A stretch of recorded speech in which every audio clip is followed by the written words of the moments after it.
Popcorn World.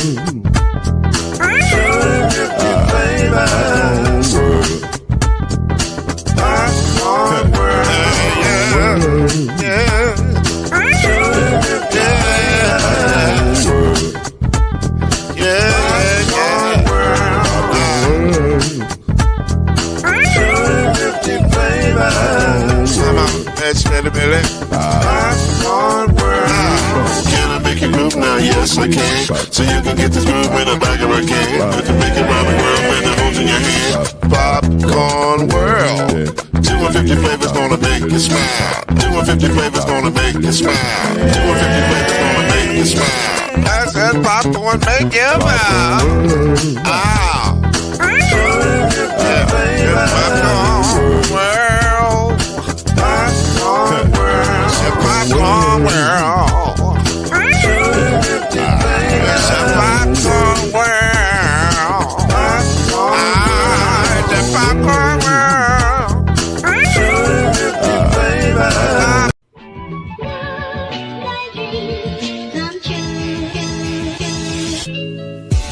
Now it's time for Believe in the ACC with our starting lineup.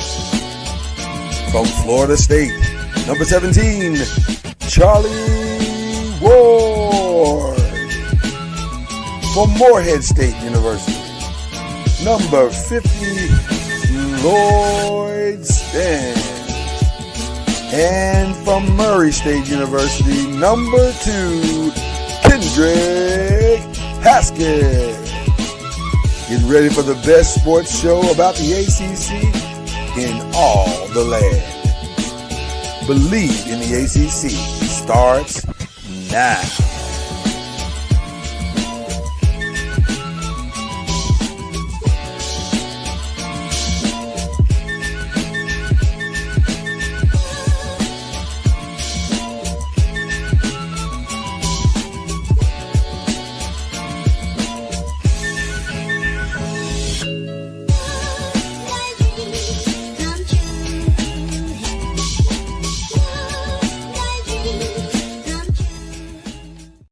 Oh, we're so high. I've missed you so. What's going on, people? We are glad to be here with you on Oscar nomination day, which we will get into later. One of my favorite days of the year, being that I am a screenwriter. You know, that's every screenwriter's or actor's dream, is to hear your name called on this day. So we'll get into that. If you're not a film writer, then you don't really care about what this day is. In fact, this is just Thursday. That's all it is. It's just Thursday. It's just Thursday. For a lot of people, this is just Thursday. So, matter of fact, I was this show years old when I learned that today was not Oscar nomination day. There you go. So, and by the way, you are not alone. There are many that have no idea what this day means or represents. They are clueless as to what this day actually means to a lot of people. So anyway. Think of the bucket hat. Listen, man, I'm trying to bring – I decided last year your thing is shirts. I can't compete. That's not going to happen. I decided Kendrick is the king of the shirts.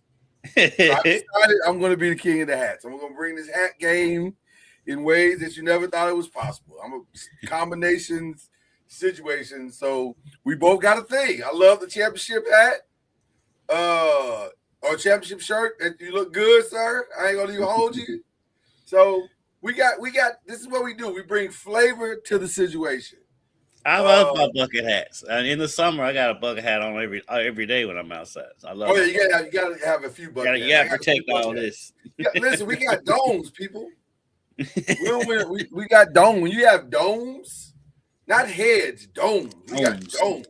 So we you gotta protect said dome. Protect the dome. PTD. Different from GTD.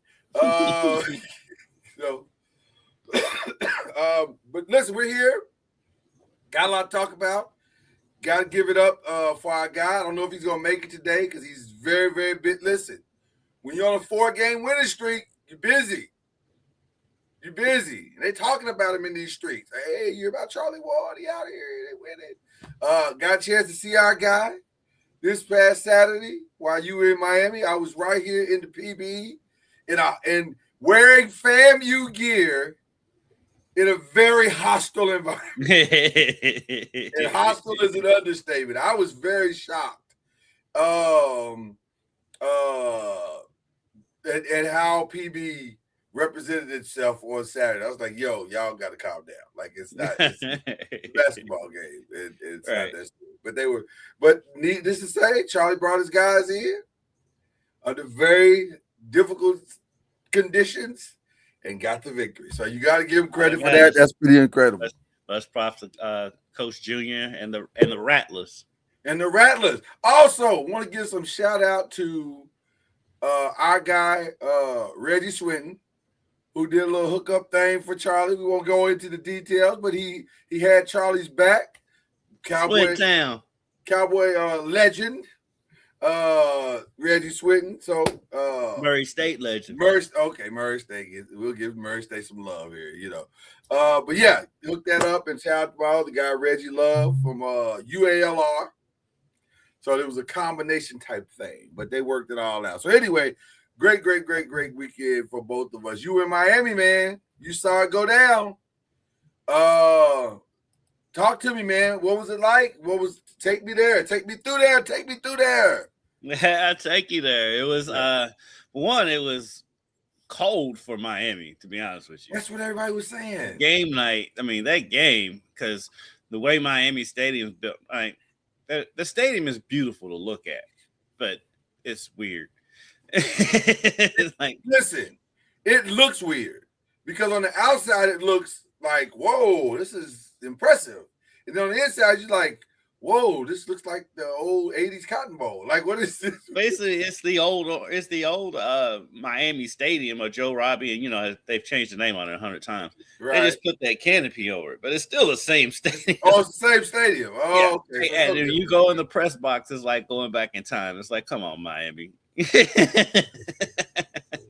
But and so the auxiliary press box. I mean, there's not a press box in the world that can handle all that media. The auxiliary, well, actually, the old Georgia Dome did have us all in there. But anyway, our seats were outside, which is fine. I actually kind of like being outside more than in the press box, because in the press box, people who don't know, you can't hear nothing. Right. You don't hear anything. You mean the crowd has to be really loud for you to hear it. For you to hear it, exactly. For you to get a feel. Being outside, you can feel the atmosphere of it a little bit more. Exactly. And Lloyd, you can relate to this. So the way that stadium is built, it's built out rather than up like all the modern stadiums. Out, when it's built out, there's not a bad seat like Freedom Hall. You know how Freedom Hall is built out instead of up like the Yum Center. Yeah. And so there's not even though we were towards the top of the stadium, it wasn't a bad seat. It was a great seat. Only thing that was hard is, so we were on the end of the IU end zone. And so if anything past 5 yards in that end zone, anything in the back of that end zone, you couldn't see what happened. But luckily all the touchdowns happened right there where you can see it, though. Right, worked out. Yeah. And so, you know, everybody knows what happened. We'll get to the game, but I'll get to some of the flavor of the stuff that, you know, most people don't get to see. Right. I mean, we're walking around, so, you know, we do our live shots, taking behind the curtain of television. We had a special at 5:30, and we have our iPads that have the rundown and all of our scripts in it. Well, it did not work. So the whole time?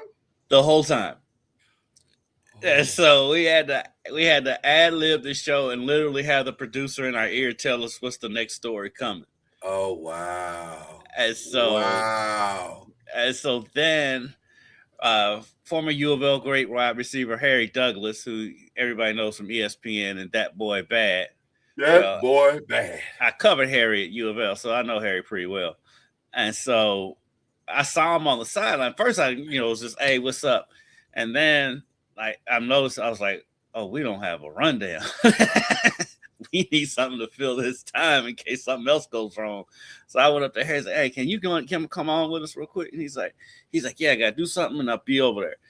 And so he lived up to his word. He came on the show. Our producers didn't know. I told him, he might come on. We don't know exactly when. So when we brought him in, a producer was like, where'd that come from? But she rolled with it. And shout out to our producer, Sydney Harbin. She rolled with it. We got Harry on. And like, if you watch it on television, you couldn't tell that we was flying by the seat of our pants, truly. Right. So there was that. From 20 years of experience. And understanding that things will go wrong. So after the show, after we get done with everything, we just do a stroll around the stadium. And that's when we saw it. So we saw that shot you see of Stephen A. and Michael Irvin, like looking like two little kids on the side. I'm standing like right behind that. I was standing right there for that. Okay. So I saw that. And then during the show, Dusty's talking, and literally that's when Ed Reed walked in with that hat on. And so and I see it, and I just started laughing. He's talking because he looks so ridiculous with this hat on. So for those who don't know, Ed Reed had one of those big hats. Those giant hats. It's like a 10X hat. It's huge. Yeah. And he had it on like a mascot hat. Right, and he looked very happy.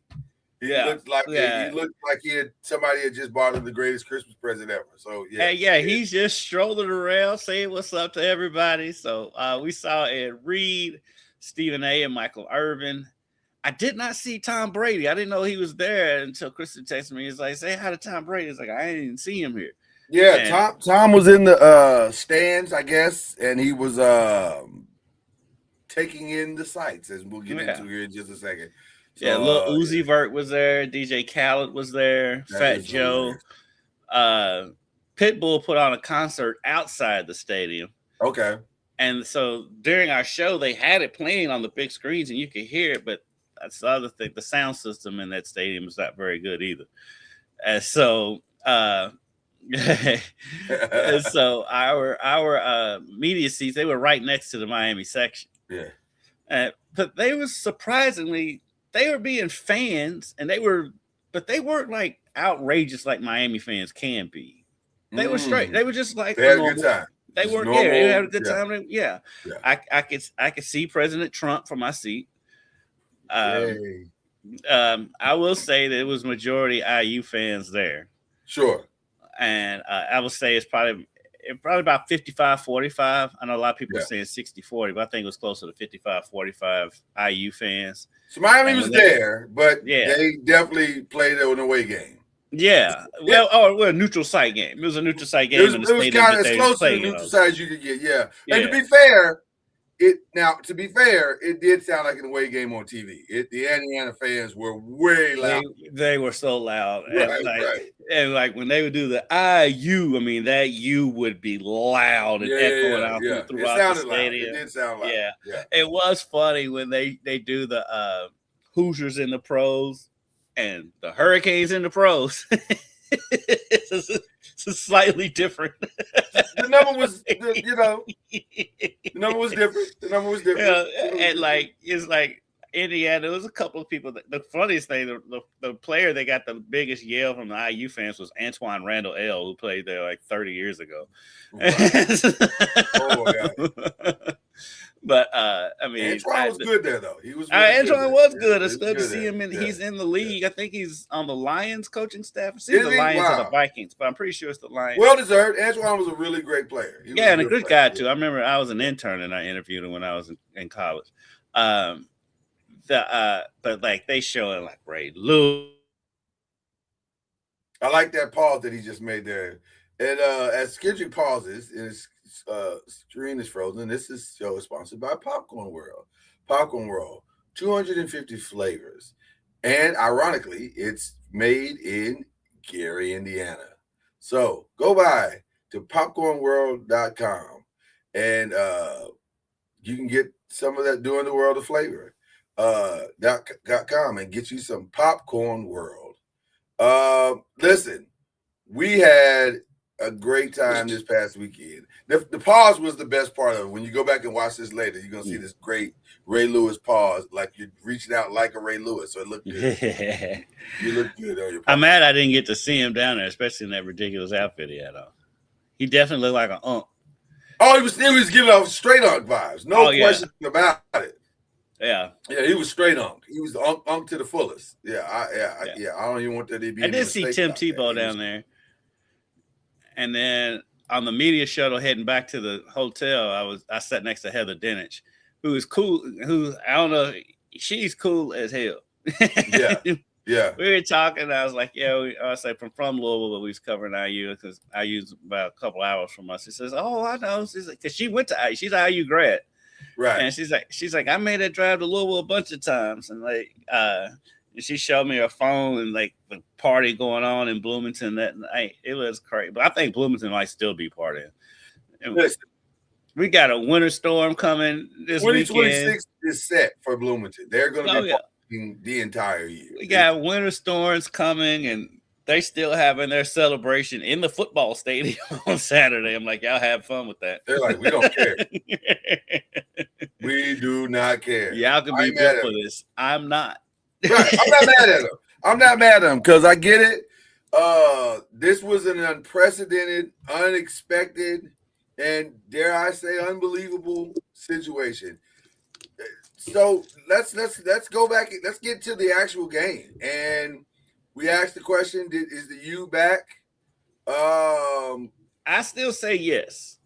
You say yes. I still say yes. Okay. I still say, especially if the courts come through and are able to steal Duke's quarterback. Right. But their backup plan easily could be throw number 10 back there at quarterback because Malachi Tony is that kind of dude. Malachi Tony was fantastic. Listen, that game was not lost because of him or Fletcher. They both played outstanding football, and you can't take anything away from what they did in that game. I think Malachi had somewhere near was it like 200, almost 200 yards total? I've got it right here. He had 122 yards receiving. Yeah. And he had 120 and special teams. You're right. Not returning. Well, he had 25 yards punt return. Okay, so it was a good day. Yeah. I mean, he had a really, really good. They just ran into a team that could make a few more plays than they made. Because Indiana did not play his best game. Mendoza did not play his best game. I was surprised how well Indiana was able to run the ball in that game. Well, I'm gonna tell you what my thoughts on that are. I don't know if they ran the ball well as much as they just would not give up on the run. They were like, this might be a slow drip, but it is. We are going to run our water. We're going to keep running this ball, and we don't care if it's 2 yards or 3, but we're going to keep running it until you can't handle it. And eventually we're going to break some, and that's exactly what they did. And that takes an incredible amount of discipline to decide and to not get off of it that we're going to run the ball regardless of how much success we are seeing or not seeing. I thought that was been one of the most impressive things they did. Well, some of that too was born out of Mendoza was getting killed back there. He was getting murdered. It for the first quarter, it looked like a murder scene. It was not good. And I was concerned in the first half because I was thinking this is the most pressure he's gotten all season long. Which, by the way, I don't know if I don't know if I have that on the agenda for today, but I'll go ahead and say it now. I understand if the Raiders take Mendoza as the first pick of the draft. I get it. I don't think it's the right decision, but I do get it. Ruben Bain is him and Mesidor both. I got to talk to Mesidor on media day because they bring him up to the podium, and then when they get done at the podium, if you can grab him, you can grab him. And I talked to him. And I talked to him for a long time. First of all, when he's on the podium, they was asking what kind of music he listens to, and he said Bryson Tiller. And I was like, yo, I'm from Louisville. So shout out to Bryson Till. He's like, yeah. Yeah. And so we talked one-on-one. That dude is as cool as a cat can be, man. I talked to that dude, and like, we dapped each other up, hugged each other after we got done. Yeah. And, he's a good dude. Him and Bane. I mean, I don't think you can go wrong with either one. I'm like, if I'm a team, I'm doing everything I can to get both of them. They were outstanding. Cowboys, they're probably in position, maybe to get Mesidor. I don't know about Bane, but they might be in position to get Mesidor. And dude, they are impressed. I mean, I use offensive lineman Coogan, who's probably going to be a top 5 pick himself. Right. He was like, this is the best defensive front I've ever seen. And he's like, we knew it coming in, but when you get out on the field and play against them, he was blown away by how good they were. When I watched them this past Monday, the thing that caught my attention first is how in the hell did Louisville beat them? They got the ball out fast. Yeah. Because I talked to Mesidor about that. I was like, Louisville's game plan against y'all was to get the ball out fast. SMU was the same thing. I said, you expecting it against IU? And he was like, actually, no. He's like, they're not going to play the quick game against us. He's like, and we'll be able to get pressure. And he's like, we want to stop the run, which, like you said, they did for the most part. But when Indiana needed a big run, they got it. Yeah. But he is like, I don't expect them to play the quick game like that. And he was right. And so this team is, I mean, I've been impressed with Miami all year, and we laugh at them on this show because of their fans. Right. But I truly believe that was the number 1 and number 2 teams in the country playing on Monday night. I think the best 2 teams in the nation were on that field, and I think they thank God again to the CFP because they got that right. Because the ACC messed it up. Right, when the ACC couldn't get it right. So the ACC was saved from itself. But I was very, very impressed with the defensive abilities of Miami. And their defense did what they were supposed to do. To go through the first half and hold Miami to 10 points after they had just scored 56 was impressive. Like that's exactly what you're hoping would happen. So yeah, you're down 10-0, but it's 10 points. It's not like it's 20 points or 30 points. It's you're right there. Miami, you got the college version of Derrick Henry back there and Fletcher. Yeah. and the college version of Tyreek Hill. So you got a lot of good pieces to make a run, which is what they essentially did coming into the second half. And so Malachi Tony is so impressive too. You know what the crazy part that got me more than anything else? Because I didn't know his age. I'm just assuming he's a junior. Oh no, he's supposed to be a senior in high school. That's what I did not know that he was. For some reason, I had no idea that he was that young. I guess because I'm watching him play, and I remember how he played in Louisville. I'm saying, well, this kid's got to be like. I never once looked at his classification. So when I saw that he's like a freshman, I was like, wait a minute. That kid's a freshman? He turned 18 during the season. He was That's 17. So crazy. That's so crazy. Do you know how much money that kid's going to make? That kid is easily going to be the number 1 pick in the draft. Well, and he's going to be a Heisman. I think he's going to be a Heisman front runner coming into the season next year. If he's not, somebody's doing something wrong. Well, the only way he's not is if Ty Simpson comes back. They'll put because it's quarterback award, and so.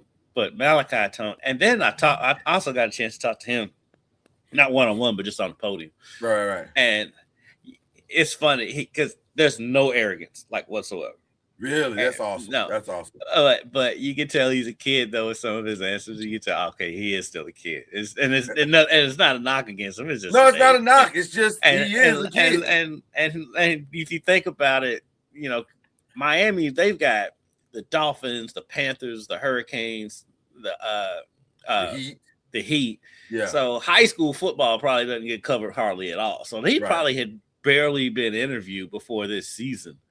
Well, and so and it kind of showed. But I'm not even knocking the kid. I'm just saying this is how it is. Yeah.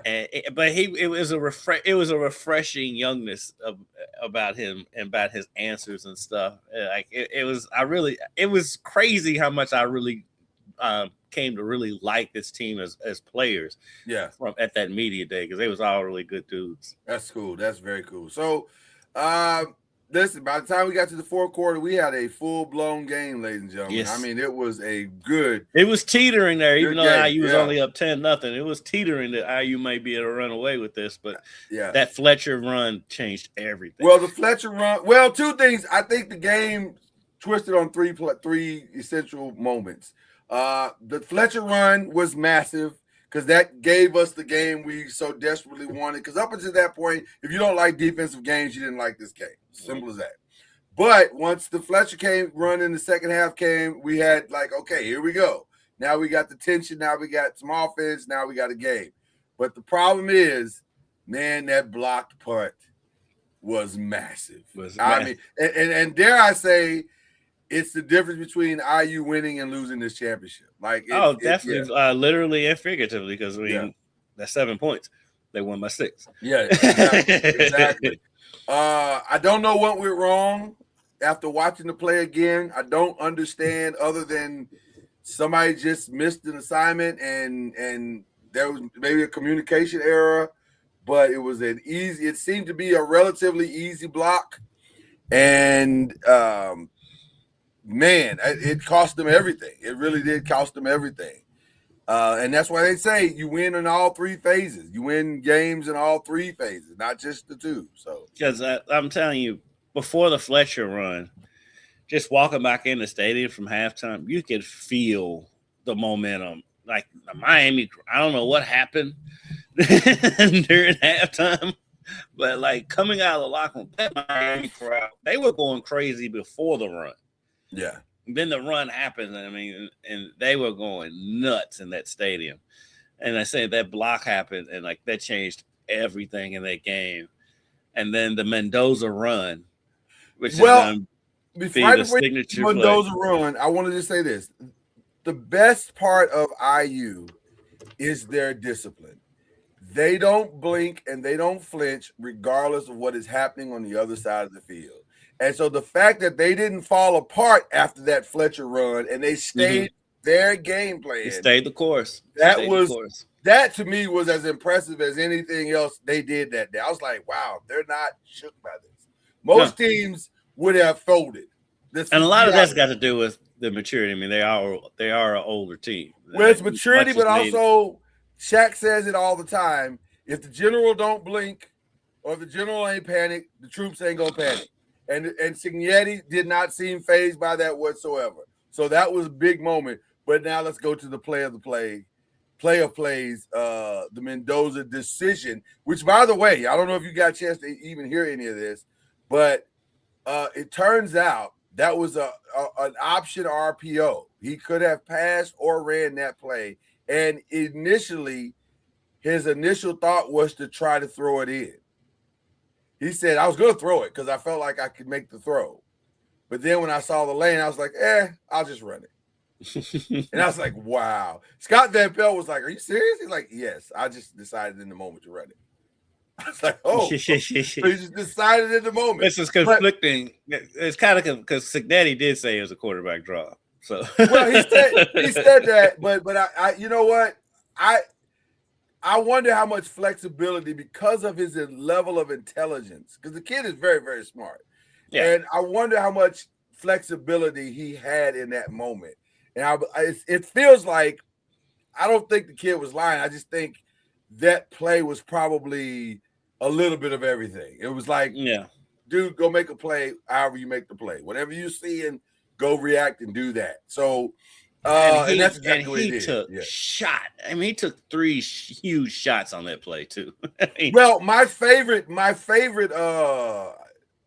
not a meme, but it's like a video. There's a video out there, and it's like a reel of last year when he's in California and they played Miami. One of the kids that lit him up when he was in California and laid him out on the ground for a little bit. that same kid was in the play in this final play, and this time he got the best of the kid. And so it was a real now aided with a block. Let's be very clear. It wasn't just that they met in the hole and he got the kid, knocked him down. No, he met in the hole with the kid, and also he was assisted by one of his own players knocking him down. So so it worked out kind of nice. But the way that play unfolded, because it looked like he was only going to get the first down. Yeah. And then he somehow spins out of it. Yeah, the spin and stayed up on his feet and somehow got to the end zone. And that dive will live in infamy. Like, that was crazy that he did that. I didn't realize he was as tall as he is. He's a really tall guy. kid. He's a big dude. Yeah, he's a big dude.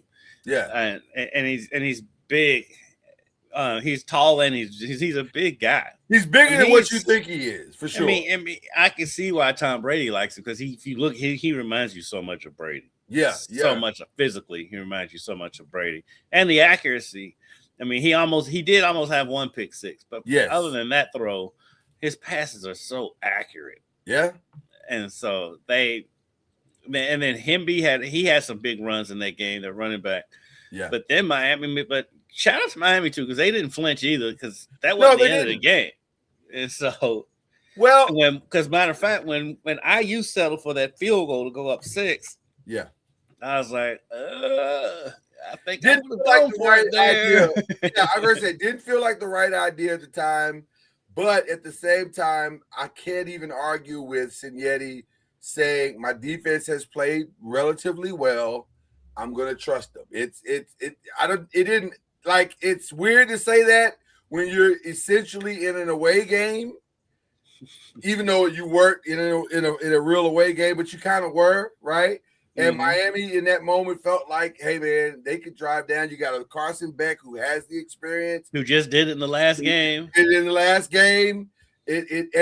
now the only thing I was concerned about is that when Carson Beck came in for that last drive, you could kind of see the trepidation in his eyes a little bit. Like, you're like, I don't know if that's confidence or fear. I can't tell. But he made plays. He made plays on that drive, and then I wonder I still wonder if he was concussed on that late hit. Well, listen, because after the game he said his ears are ringing. Let me say this about the late hit. Interesting time to call that one, because there were a lot of late hits in this game. Like, I think Mendoza took at least 4, or at least it felt like he did. I was like, Jesus, there was one that was so obvious, and that's the one that we had the bloody mouth. I was like, okay, what game are y'all watching? Because the kid threw the ball 10 minutes ago, and now the hit's coming. So that was interesting to call that on that drive. But nevertheless, it was significant, and it helped tremendously to get them downfield. And it was a good call. It was a good call. It wasn't the wrong call. 100%. It was not the wrong call. That's not what we're alluding to at all here. But let me also say this. The final play of Miami, the DB made a phenomenal play. And shout out to Richard Sherman, go Bob to the frat. And him breaking that down the way that he did on the internets. Staying in the way, and I forget the terminology that he used, but he said when you're a DB and your guy breaks, you stay in the break with him. You don't flatten your route to accommodate or to try to cheat something that's not there. Stay in your route with the guy. And he stayed there with him. And I'll probably not explain it exactly the way that he did, but the way that the DB stayed in that place and waited on the play. And it was an underthrown ball in every way. So that helped him tremendously. But still a great play by the DB. And wow, what an interception, what an ending, what a game. What a game. Yeah, that DB, his name is I just had it. Jamari Sharp, who is who is, oh, by the way, is a Miami native. And so, right. That was the other thing that was really fun.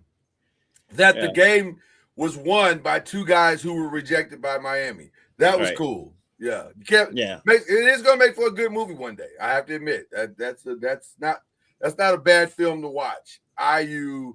This is actually better than the original Hoosiers. It is. So for one, they can tell the truth in the movie. Well, because we all saw it. okay. Saying Hoosiers. Right. And better. Rudy, for that matter. Do better. But so I got a couple of questions to ask you in regards to this game and as we go forward. IU fielded 8 4- and 5-star players to Miami's 50. I will ask you this question. Is this the last time you will see a pure starred team? Meaning that, and by the way, even in the 55 stars that were reported, that statement is a little misleading because, there were 55 4- and 5-star players out there, but the other side of that is they were transferred. A lot of those guys are transfer guys. They were not raised in the Miami system and stayed there the whole time. And that's not how football works anymore. And so my question to you is, Clemson notoriously has said, we're never going to get into the transfer portal. If we do, we're taking 1 or 2 guys. It's not working out for Clemson. Right. It's not working out for Clemson. So will we ever see another pure, we're just going to recruit our guys and that's it team ever again win the national championship? I don't want to say never, because who saw this coming with IU in the first place? So I won't say never. I just say it won't be likely, because it's going to be interesting with IU too, because you get it's easier to get buy-in when a lot of the players came with you from James Madison, right, Surratt and all that.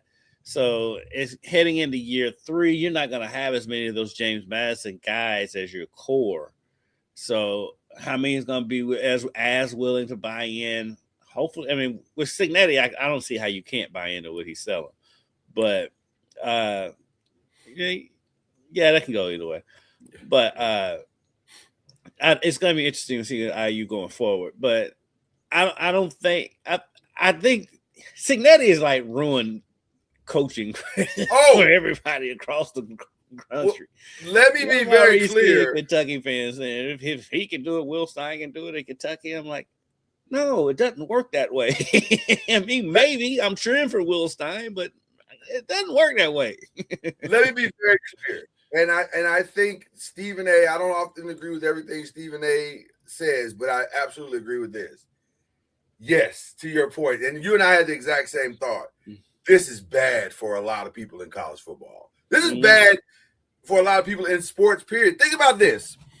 In the span of 1 year, we've had 2 coaches take their teams from worst to first. Mike Vrabel in New England, and now Cignetti in Indiana. This is not the way it's supposed to work. You're not supposed to be able. Oh, by the way, in the NFL, it's more common. It is more common. It is more common in the NFL. You see worst to first all the time. Well, in the division, not to the championship game, but we've seen it now twice. The Bengals did it. Worst to first, yeah. You see it because the NFL is built on parity, and so you'll see it more in the NFL. Plus, sure it is now. And if you're worse, you don't play the hardest schedule. You know what I mean? That's true. That part is true. Yeah. But in college football is different because there hasn't been parity. Now I do think there's the way college football is now. There is more parity now, so maybe you'll start seeing it more, but.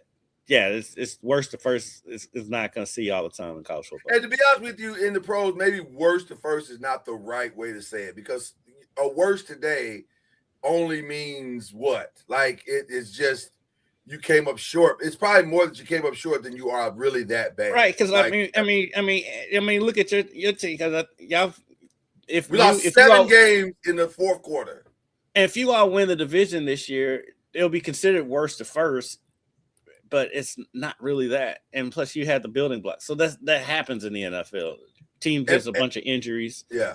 And they come back and win the division the next year. By the way, similar to what happened to the Commanders this year, I can easily see the Chicago Bears regressing tremendously because they won 7 games in the fourth quarter and in the final minutes. So how sustainable is that? Same thing for the Kansas City Chiefs. went to the Super Bowl last year. Won all them close games. Completely out of the playoffs this year. Same reasoning we keep losing, close games. So, but Signetti has made it awful for a lot of teams. Let me tell you something. Kellen DeBoer is at home right now going, oh, damn. Yeah, and you're going to have school presidents and everything looking at, why are we giving you all this money when he just did it with 8 4-star recruits? He didn't have a 5-star. He didn't have a 5-star at all. He just was out there with some dudes. And somehow he coached those dudes up to a place where they won a national championship. 16-0 is crazy. And people will take it for granted, like, oh, we can just do it. It takes so much of a perfect storm to pull off what Signetti pulled off. I mean, they don't have the big 4 or 5-star, but Surratt's going to play in the NFL. Mendoza's going to be in the NFL. Coogan's going to be in the league. Yeah. They're going to have NFL players, and they're not going to have the big names like, we was talking about the Miami thing earlier with Ray Lewis and Warren Sapp and all that stuff. But these are dudes that are going to play in the NFL. So it's not like they just did it with a ragtag bunch of misfits. And so, right. But it takes such a perfect storm, the perfect personalities to buy in, all that stuff. It was funny because we was at IU's practice on, what day was that? Saturday. Mm-hmm. And I went in the bathroom, and like the way because they were on FIU's campus, the way the bathroom was the same bathroom I'm using, the players are using in practice. So, there's a couple of them in there. So Cooper, the receiver, who's also going to play in the NFL, had his helmet just sitting on the bathroom sink.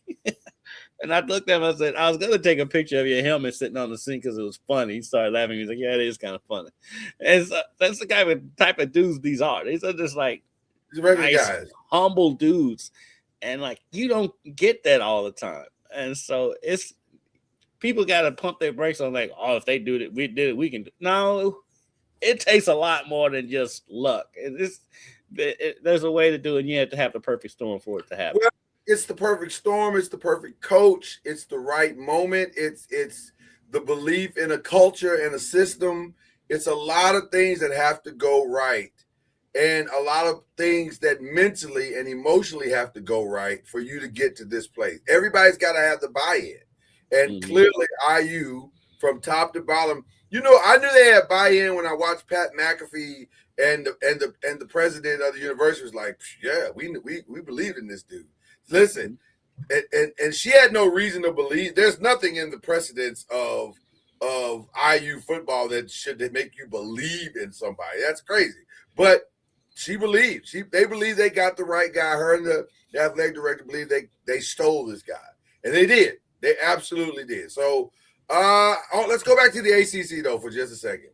Does this finally put the ACC back in the conversation nationally for truly a Power 4 conference, or does Miami is this a one-off? Is this Miami standing out there by themselves? I think next year is a big prove it year for the ACC.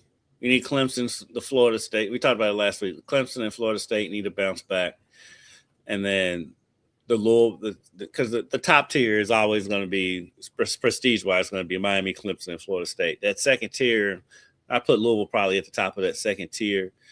They need them. They need Louisville to bounce back. They need Virginia to have another good season because Virginia had a really good year. They just kind of fell off at the end. Yeah. And so they need to build the top 2 tiers back up. Because if you look at the SEC and the Big Ten, it's the same thing. It's top 2 tiers, and the rest of the conference, you can just throw them in a bag. The Kentuckies, even Vanderbilt had a great year, but the Kentuckies, South Carolina this year, Florida, on the Big Ten, Northwestern, you know what I'm saying, Penn State this year, and Maryland, right. Rutgers, all those. You can't tell me all those are much better than the Syracuses and North Carolinas of the world. They're absolutely not. Those teams. But now I will say the ACC did U of L a big favor with their schedule. Yes. Coming into next year. Yes. And so they don't have to play. And I don't think that's accidental, by the way. No, I don't either. They don't have to play either Clemson or Miami next year, and they get Florida State at home. I don't think that is an accident in any way, form, or fashion. I think, and that's why I'm not going to disagree with what you're saying, but I'm going to say it a little differently. I think it's critical for that second tier to match what the top tier does. So, yes, Florida State needs to be good. Yes, Miami needs to be good. Yes, Clemson needs to be good. But also, Virginia Tech needs to come in being good. Virginia needs to be good. Louisville needs to be good. Because the more that second tier, because what it makes the SEC looks like it's the better conference is that not only was Alabama good, Georgia's good, Ole Miss is good, but Vanderbilt was really good.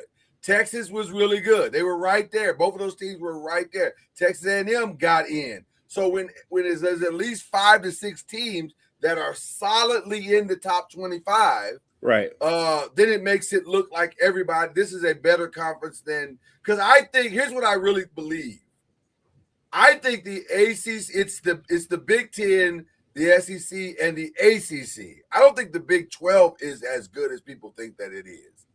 And so if the ACC can take the Big 12 spot consistently going forward, then now you got something to talk about on a national level. Now they can become a true player in this conversation. If they can keep getting to this game or getting close to this game, Final Four, and get more than one team, next year, let a Clemson or a Florida State or a Louisville or Virginia Tech make a run towards it. That would be huge. Massive. And I got a question for you. Talk to me. I got a hypothetical for you. Okay. And we all know that Bobby Petrino is now the offensive coordinator in North Carolina. We do, which is crazy that he and Belichick in the same building. And they play Louisville at North Carolina this year. What happens if Belichick gets picked up by one of these NFL teams? Bobby Petrino is the new head coach, and they know that. And he knows that. He knows that. He's not a fool. Let me tell you something about Bobby Petrino. He's no fool. No. He thought for sure he was going to get the Arkansas job. He thought for sure that's what was going to happen. The problem is that they were reminded by their donors of his reputation. Yes. And he's an evil genius. He's an evil genius. He is an evil genius because that's why he went to Carolina. Even if Belichick doesn't go this year, he's banking on Belichick's going to leave eventually. And let me say this. I don't think Belichick is going this year. I don't think it's, despite Rex Ryan's appeals on national TV for Bill Belichick to make it to the Bills, and even that sounds like it could be loaded. See that happening. Well, it sounded loaded. I was like, is he trying to? Do they have a deal in theory that Rex will go if Bill goes? That Rex will be the Rex might think that Rex been on TV begging for jobs for 3 years now. Listen, quietly Rex called my guy and was like, "Hey, what's going on?" Who? John Harbaugh. Yeah, his name got mentioned in the media, and so one thing we both know: when your name gets mentioned in the media, it's not for nothing. Right. Somebody has probably put you in a room somewhere and had that conversation, which is fine. But I don't think he'll get it. I don't think John's going to do that. I don't think Bill's going to get the opportunity. It feels like, and we'll get into. This is relevant to everything you're saying, because I do think. If Bill goes, Bobby Petrino is the insurance policy for North Carolina. That if he goes, we're still good because we got a quality head coach on the staff. So to answer your question, yes, Bobby Petrino would absolutely get that position. At least temporarily. I do think if there's a chance for Bill to go, it would be Cleveland. You think it's Cleveland, going back to Cleveland? Yeah, because one, he has history there, of course. Yes, history. Two, yeah. I don't think anybody else wants to touch him. I don't think Brady's not going to. No. No. Brady's not going to. Even though, I don't know, Brady's vindictive enough to be like, oh, you know what? You work for I'm me your now. Boss now. Right, you work for me now. I'm the captain now. Look at me, Bill. Look at me. You and your girlfriend. I'm the captain. I think the Browns. To me, the Browns make the most sense. Well, but still a long shot. Though. I don't think it's I think it's a long shot because You know what? I say that, and I don't know. I don't know what the Browns are doing. I have no idea. Yeah, that's also the caveat you got to throw in there. It's the Browns. It's the Browns. They can do anything. It's crazy over there. Yes, because you got to throw in. You always have to throw in the bad team factor. Yes. When it comes to all bad team, bad owner. Yes. The Browns. Anything dumb. The Browns, the Jets, the Raiders. They're absolutely here for the done. I want to bring something else up to you because I think this is important. Switching gears just a little bit here in college sports, because technically the deadline for this decision is today. They moved it to the 23rd, but there is still I guess an off chance. I'm sorry, tomorrow. I said today, but it's tomorrow. That there could be a vote where the college football playoff goes from 12 to 16 to 24. Now, just to reiterate for those who are not familiar with this story, the way it would work is that they'd go to 16 next year and for 27 and for 28. And then in 28 going into 29, you'd have 24 going forward, and hopefully that would be the end of it all. But there is resistance from the SEC to the 24. The SEC wants to stop at 16. The Big Ten wants to stop at 24 because of the thing that's hanging everything up is the automatic qualifiers.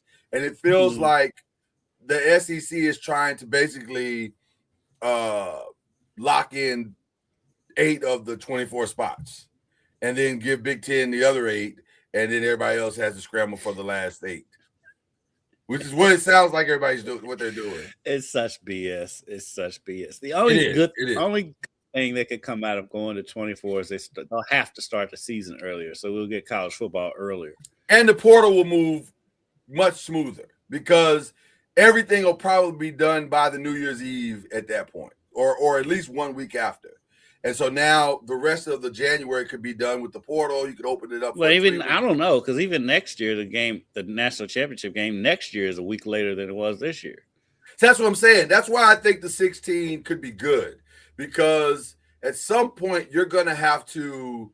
They have to start the season earlier. You're going to have to start the season earlier and end it earlier. Like, you can't keep pushing into.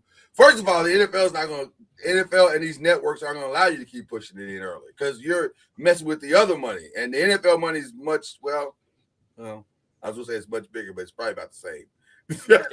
It's still bigger, but I think because you'll push into, in Christmas. Yeah, you're starting to push into Christmas games. Like NFL is already trying to take that over.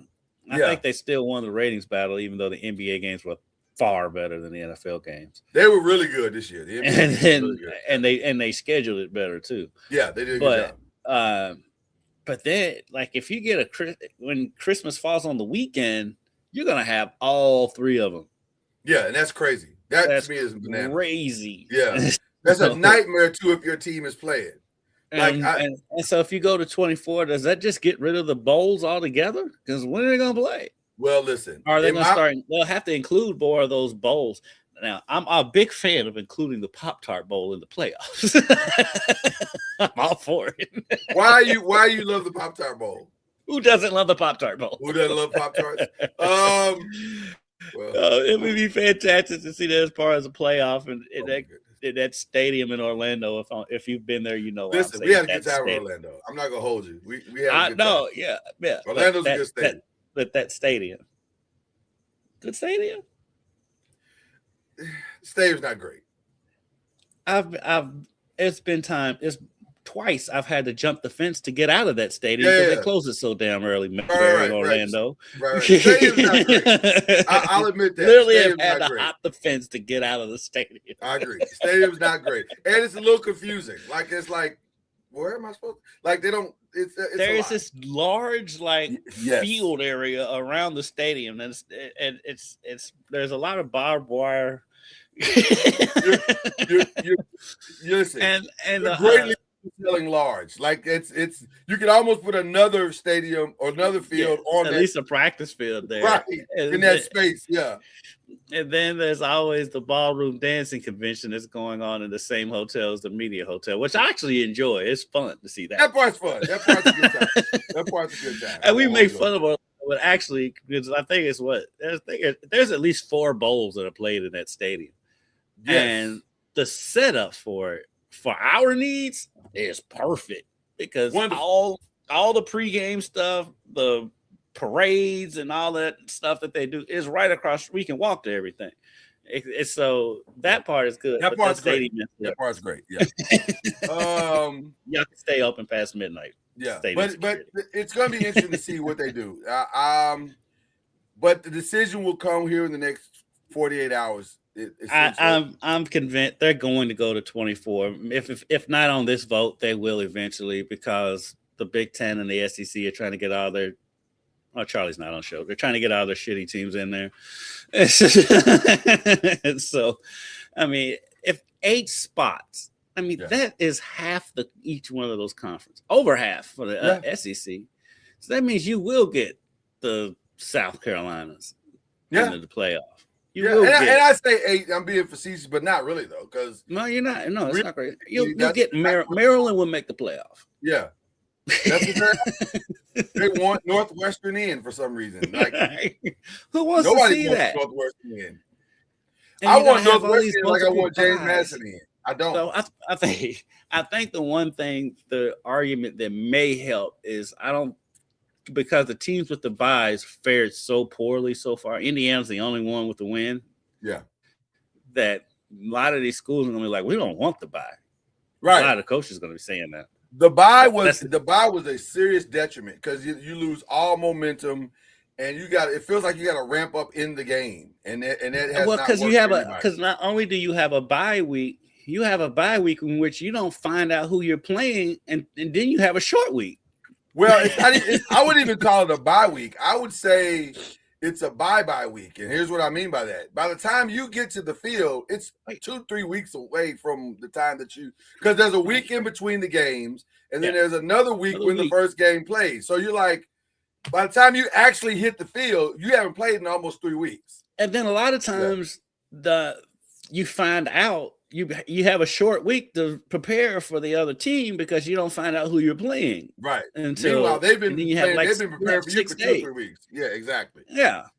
So it's tough. It's very, very, I can see it, but at the same time, though, while the coaches won't want it, these presidents, they don't care.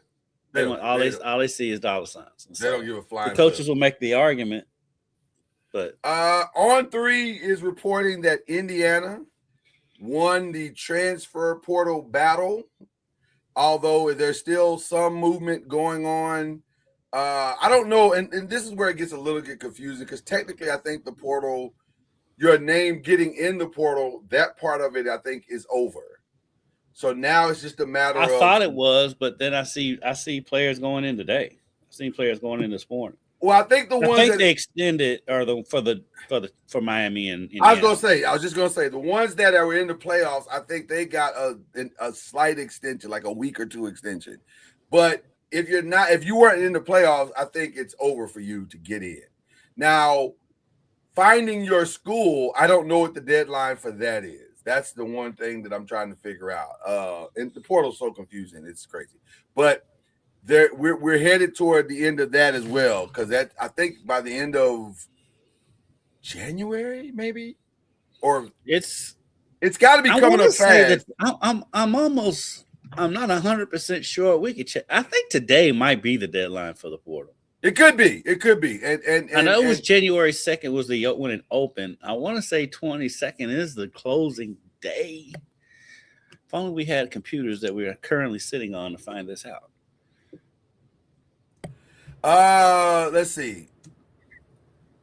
Okay. Oh, it's the 25th, so Sunday. Okay. Yeah. So, well, okay. So the entry deadline is the 24th, 25th. Let's say college football. See, the main transfer window is a single 15-day period from January 2nd to 16th, which I don't think that's accurate because, like I said, No, I think it's accurate for everybody else. For everybody else. Yeah. Okay, yeah, because Mendoza's brother transferred right after the championship. Oh, yeah. Which was wild. He was like, well, it's been real. Well, yeah, once they brought in a Hoover from TCU. Right. Oh, yeah, once he came in, everybody knew he was out. There's no way. And by the way, that probably was the right decision. Yeah. Because he's not beating Hoover. I'm actually surprised that TCU allowed Hoover to get out the building. But he is gone, and so now, okay. Well, we'll get that information as the show goes on, or we'll have it for you next week because it's really we're kind of waiting to pronounce a portal winner because we don't really know yet, and it's not over. So, I mentioned Indiana because there's some other teams in the ACC that did very, very well also, and it will greatly affect. It has greatly affecting the way too early rankings.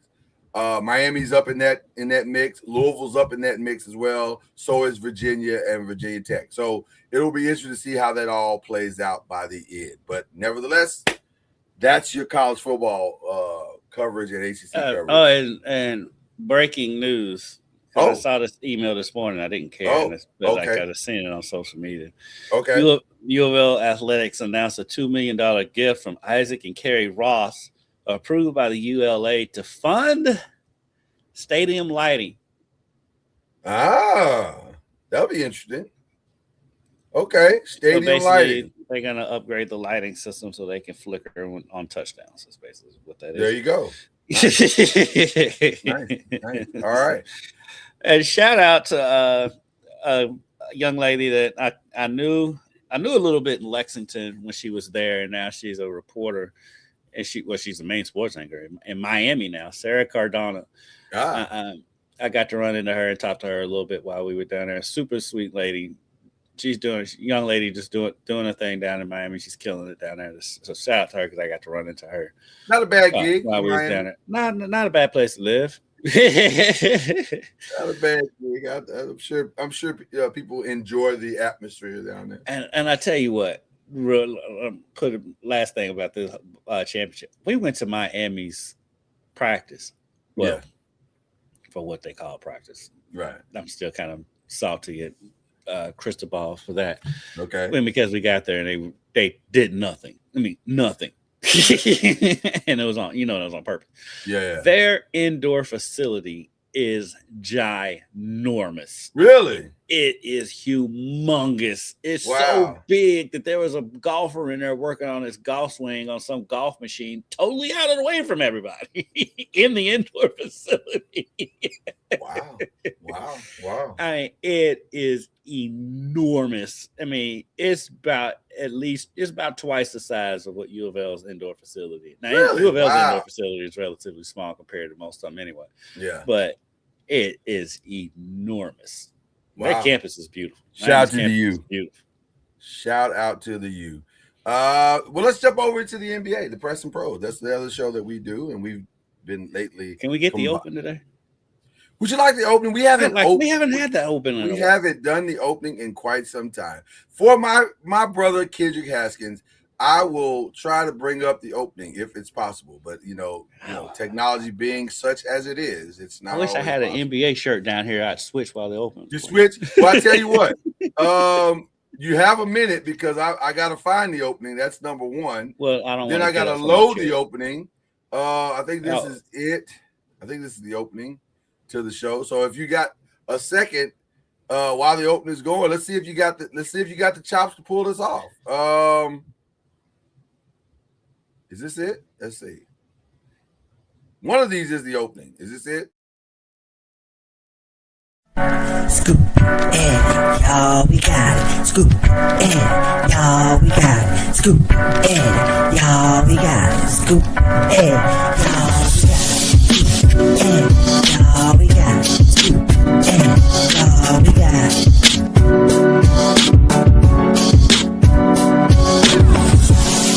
That's how we go. This is how it games, the Press and Pros. That's how we go. This is how it games, the Press and Pros. That's how we go. This is how it games, the Press and Pros. That's how we go.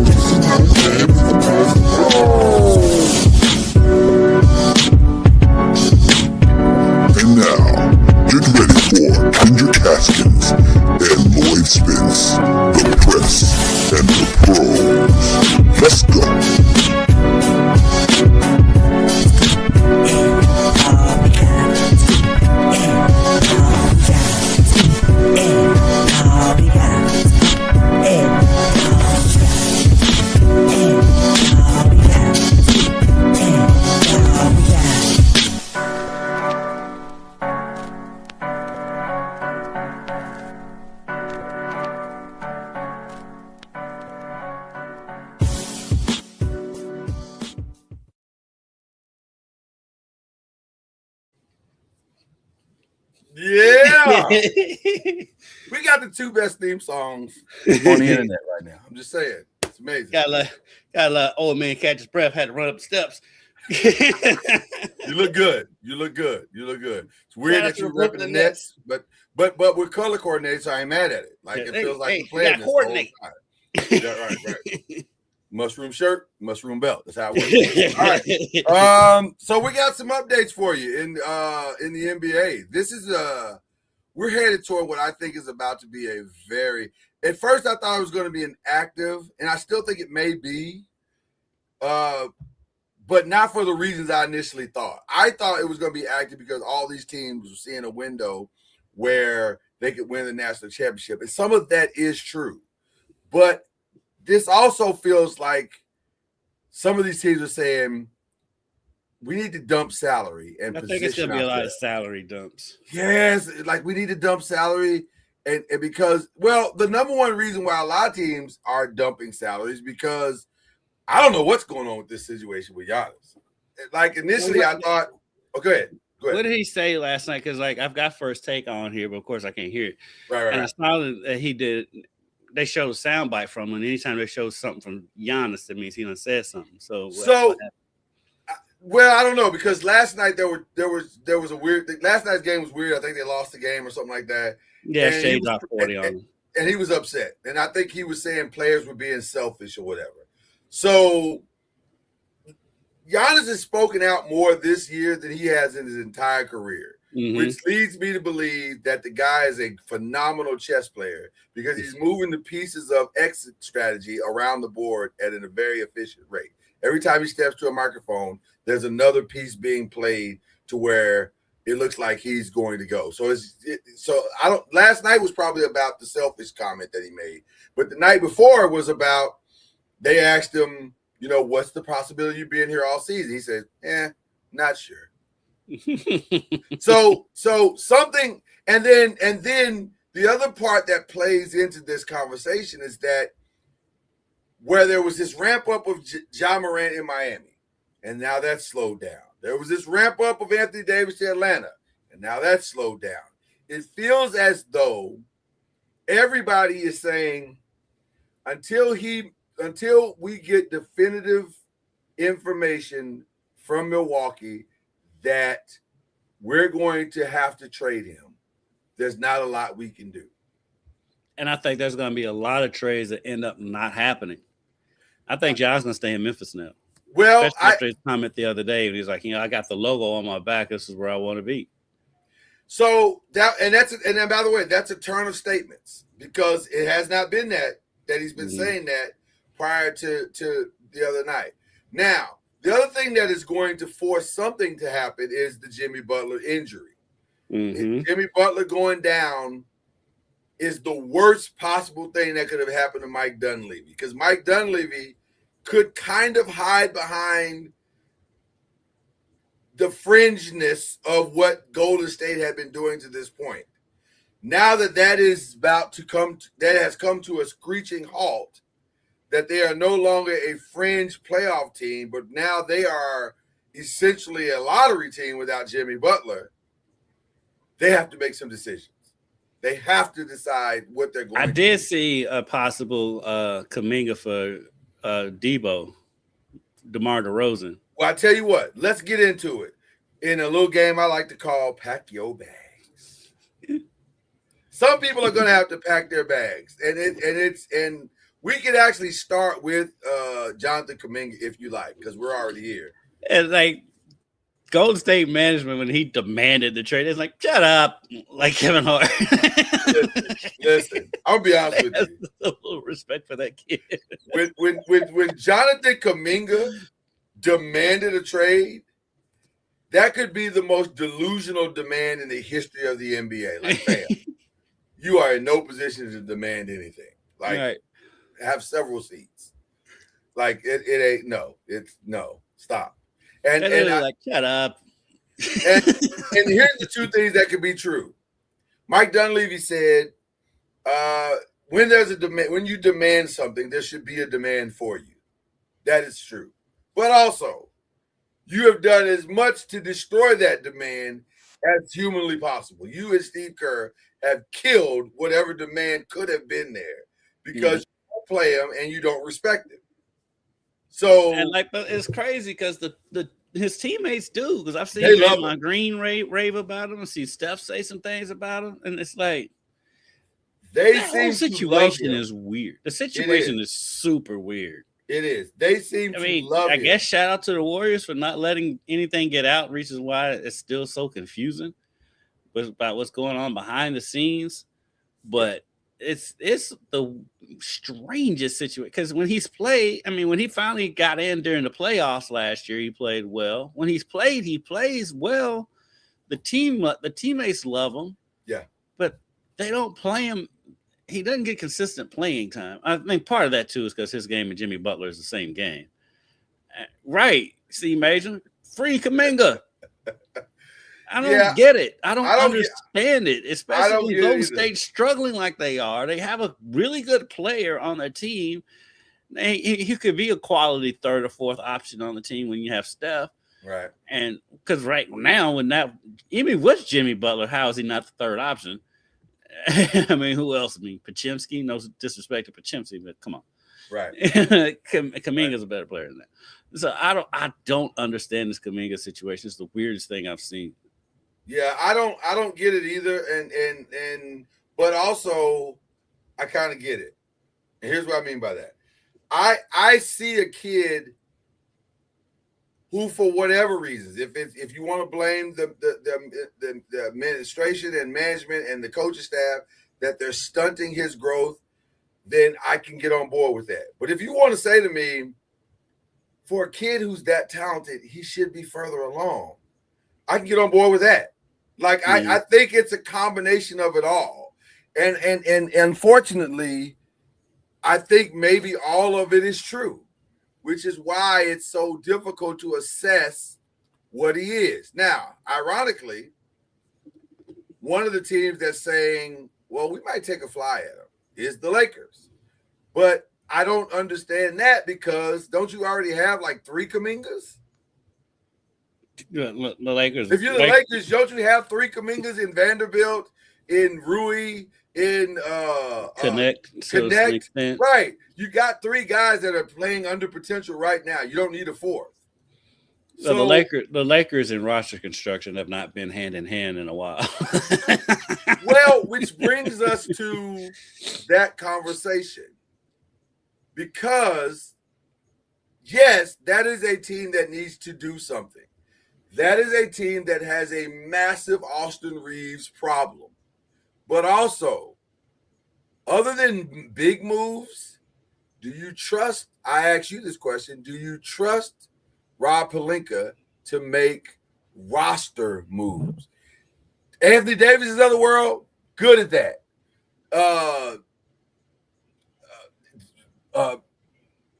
Why am I drawing a blank? Luka Doncic's, I can pull that off with my eyes closed. Rob Pelinka is great at that. But roster guys, he has sucked. He has not been great. I'm with you on that, because even with the Luka AD deal, he got that because he fleeced his homeboy, right? And because that was his buddy, right? Nico was his buddy, and so that's how that happened. As far as any other moves outside of that, can you point to anything? They did a good job, and because they did do a good job in drafting Connect, but they haven't used him right, or he hasn't, whatever. He's had some games here and there, and he's developing. But outside of that, free agent moves or trade moves, you can't point to anything that he's done that's been significant.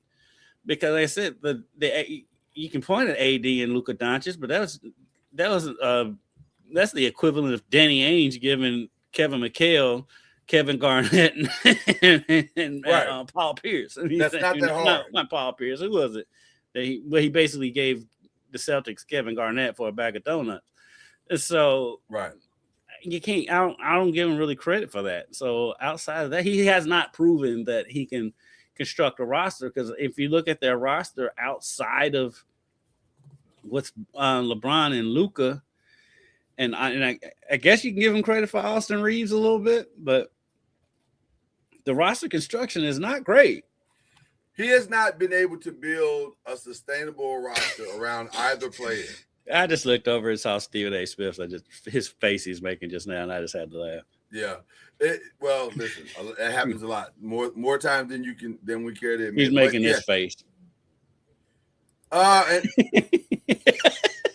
mean, I'm sure it's justified in today's the stuff that's going on. Well, like, there's some weird stuff going on. Ryan Clark's talking, so I can see why. Yeah. People are really not feeling Ryan these days. I don't know what the deal is with Ryan is falling. I used to love Ryan Clark, and I met Ryan Clark once, and he was nice, super nice guy. But like now, he's just say stuff, dude. Like yesterday, he was like Tom Brady and Peyton Manning weren't generational talents. Like, yeah, I did. Yeah, that was a just saying stuff for the sake of saying stuff at this point. He's like Acho. Yeah, which I met the other Acho at the game the other night. He was a nice dude. I feel like he's the normal one. Yeah, I feel like he's hangoutable.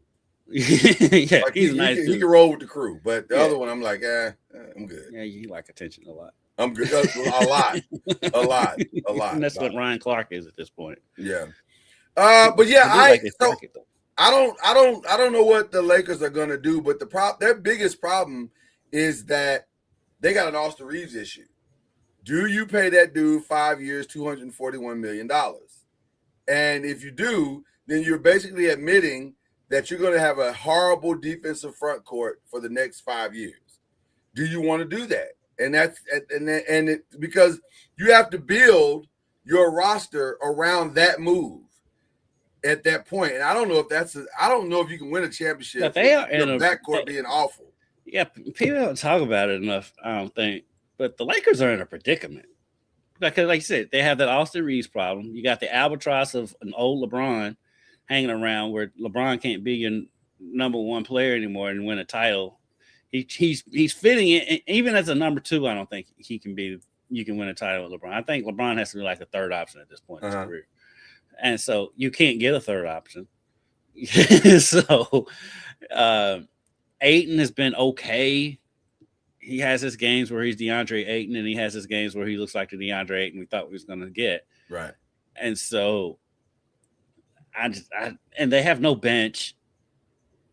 I mean, there, because like you said, Austin Reeves is a good, really, really good piece. And he's earned his money. He's earned his money. That's the problem. He has earned his money. He's done his job. If you're being honest, you're not going to win a title with Austin Reeves as your second or third option. You're not. 100%. Especially when Luka's your number one option and Luka doesn't guard anybody, and Austin Reeves can't. Right. You can hide one person on defense. You can't hide three, which are hiding Luka, Austin, and LeBron. 100%. So there lies your problem. They are in a world of trouble going forward. I think they can maintain. I think they're good enough this season to where they can get home. They can probably get home court advantage. They can finish in the top four, I think. I'll say this. They're in trouble in the sense of, I don't know, they can't win a title this year. But the irony is that they're not actually in that much trouble. It's just, but they're at a serious crossroad because all this money comes off the books. They got like 5 players that are at the end of their contracts. They can take Aiden off the contract if they want to. LeBron, I'm almost at this point certain that they're not re-signing LeBron. This is over after this. They're entering, because the thing is, they're kind of in a purgatory because they're good enough to get home court advantage. They are. They're not beating the Thunder. No, not yet. Not yet. No. There's some moves away from beating the Thunder, and they're not going to be Houston and the Spurs. I mean, the Houston, Spurs, and Thunder, the Lakers are not beating. Yeah, and may not even get a win against them, especially the Thunder. But I don't know if that's true. But the thing is, though. But they're not gonna win. Yeah. The thing is, though, going forward after that, you're almost in a rebuild situation. Well, yes and no, because you got to decide what you're rebuilding with. That's the problem. And when do you start the rebuild? That's the problem. Yeah. Because to me, the Austin Reeves window is now, because you can't let that dude walk for nothing. So Right. today, on January 22nd, you got to make a decision and say, okay, are we going all in on Giannis? This is why the Giannis thing is so important, because either you force the hand of Giannis and make that dream come true now, or you just move on and go get the other pieces that you need to get, because you can't let Austin Reeves walk for nothing. That's the problem. That and mixed with you got the unpopular decision on what to do with LeBron if LeBron doesn't just go ahead and retire. There is no unpopular. There's nothing to decide there. That's done. I think that's already decided. They're not re-signing LeBron. Why would you do that? Unless LeBron is willing to take a massive pay cut, which he's not. You know that he's not. But here's the thing, though. Yeah. It's the Lakers. They have star power. They love their stars. They're still not a bigger star in the league than LeBron. So maybe you sign him to another 1 year. I don't think you sign him to another max. He is not getting another contract. I'm telling you now. And I'm going to tell you why. Okay. If this was I don't disagree with you. If this was Jenny Buss, I would completely agree with you. It's the star powers. This is Mark Walters. This is Mark. Yeah. Mark wants to win. He don't give a flying flip about your star power. He wants the right play. Now, because he knows that the brand is the star. You come play for this brand, i.e. the Dodgers, you're a star. So the same thing with the Lakers. You come play for this brand, you're a star. We'll build the star in you based on the winning that we're going to do. But what I got to do is fill somebody that's going to fill these seats. He gets that. So they're going to use that same blueprint with the Lakers. That's why the conversation stopped with LeBron this summer. And there was no more, we're going to re-sign you. That's why Rich Paul is out here saying reckless stuff, because he wants to see his guy win one more time. He's doing his job. I ain't mad at Rich Paul for that. It's stupid, but no, it is stupid because the stuff he says is stupid. Yes. Well, because at this point, you got to know that the landscape of the NBA has changed for you. The leverage that you've had is not there. It's not there anymore. That's over. Now you're just another guy doing a thing. And I tell you what, and you touched on Jeannie Buss, and you were 1,000% correct. Yeah. That's why they're in the predicament too, because she gave LeBron that no trade clause. Yes. If they didn't do that, they could have traded and gotten out from under this and been rebuilt already. They should have traded, because they should have traded LeBron last year. Yeah, they overcommitted, and I get it. I understand why you did it. I understand it. Your dad did it. I got it. And like you said, that was Jeannie. If it's this dude now, Mark is not interested in none of that. Doesn't happen. Mark's not interested in none of that. And that's why Laker fans are excited, because we're finally going to get to see a franchise ran with modern philosophies, like real modern philosophies. So I think they're in rebuild mode. And by the way, vis-a-vis, this could be Rob Pelinka's last season. And him and LeBron are one. They could leave together. They could be leaving together. It would not surprise me if Rob Pelinka is let go and Mark gets his guy in that seat. And I don't want this to be just a crap on LeBron show, because it's not that. It's not that. It's just everybody comes to the end of the road. Yeah, I mean, and we're at the end of the road. He serves. Yeah, LeBron can still go out there and get you 25, 8, and 6 on a given night, a few games. He probably can still average 20, 27, and 4, whatever. But that's not the question. No. The question is, can you win a title? Nobody outside of LeBron's fans, nobody believes LeBron's going to win another title unless he's on the bench somewhere. Right. Can you win a title as he's your number 1 or 2? Which, to me, that answer is no. And then also, they've missed the playoffs with him as the number 1 or 2 the last 2 seasons. Right. And then also, how long do you want that culture to permeate throughout your locker room? That's the other part. And that's an important part, because I'm going to tell you something as a Laker fan, and I'll look right down the barrel of the camera. There's a reason why LeBron is one of the greatest players of all time, but not by Laker fans considered one of the greatest Lakers of all time. There's a reason for that. because his attitude about missing the All-Star, not being an All-Star starter this year and last year, has been. I'm like, this is when people talk about why is Mike greater than LeBron. It has nothing to do with. I mean, yes, it's always going to be 6-0. Right. It's not just that. It's little stuff like that. Yeah. The way Jordan didn't want to start in his last All-Star game, and here's LeBron pouting 2 years in a row. Right. that stuff plays into the conversation. Which, by the way, the truth of it is that LeBron does not, with all due respect to him, does not deserve to start unless you're going to announce a retirement. You haven't played half the. You haven't played. You've already missed too many games from being in any awards. So why should you? That's what I'm saying. Why that doesn't make sense, LeBron. Unless you're retiring. Now, if you're announcing your retirement, I'll stall you out. You've earned the right to retire. To start at that point. Just as this is why LeBron ain't. This is why LeBron doesn't retire. Doesn't expect to retire this season because LeBron's going to want the Kareem treatment around the Kobe, league. Yeah, Kareem, the tour. Yeah. So he's going to announce his retirement in the summer before the season starts because he wants the tour. Well, I don't know where he's going to play though. That's the only thing. And again, I just don't think it's going to be the Lakers. I could be wrong. I don't think I've got a feeling he's going to end up finishing his career in Cleveland. Which, by the way, is not bad for them. It's not bad if he's. It depends on his respect level for Donovan Mitchell at the end of the day. I would think at this stage in his career, well, let me say it differently. Jesus. Because I know what you're saying. You said differently. I would hope at this stage of his career, he understands, but it's hard for these guys, man. So these guys hard. They don't know how to get off the stage. So many coaches have said the hardest player to coach is a former star. Let me say something. They don't realize they're not stars anymore. It was like with Carmelo. It's like that with AI at the end of his career. I mean, the NBA retired Allen Iverson 2 years before he announced his retirement. Right. It's very tough. I mean, even a local guy with Rondo. I mean, the NBA retired Rondo way before he retired.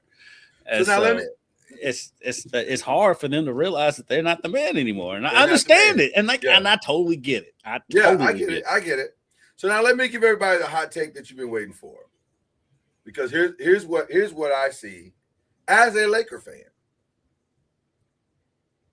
Their biggest conundrum with this entire situation is that if approached by Milwaukee and they say Giannis wants to be a Laker, you have to do the deal.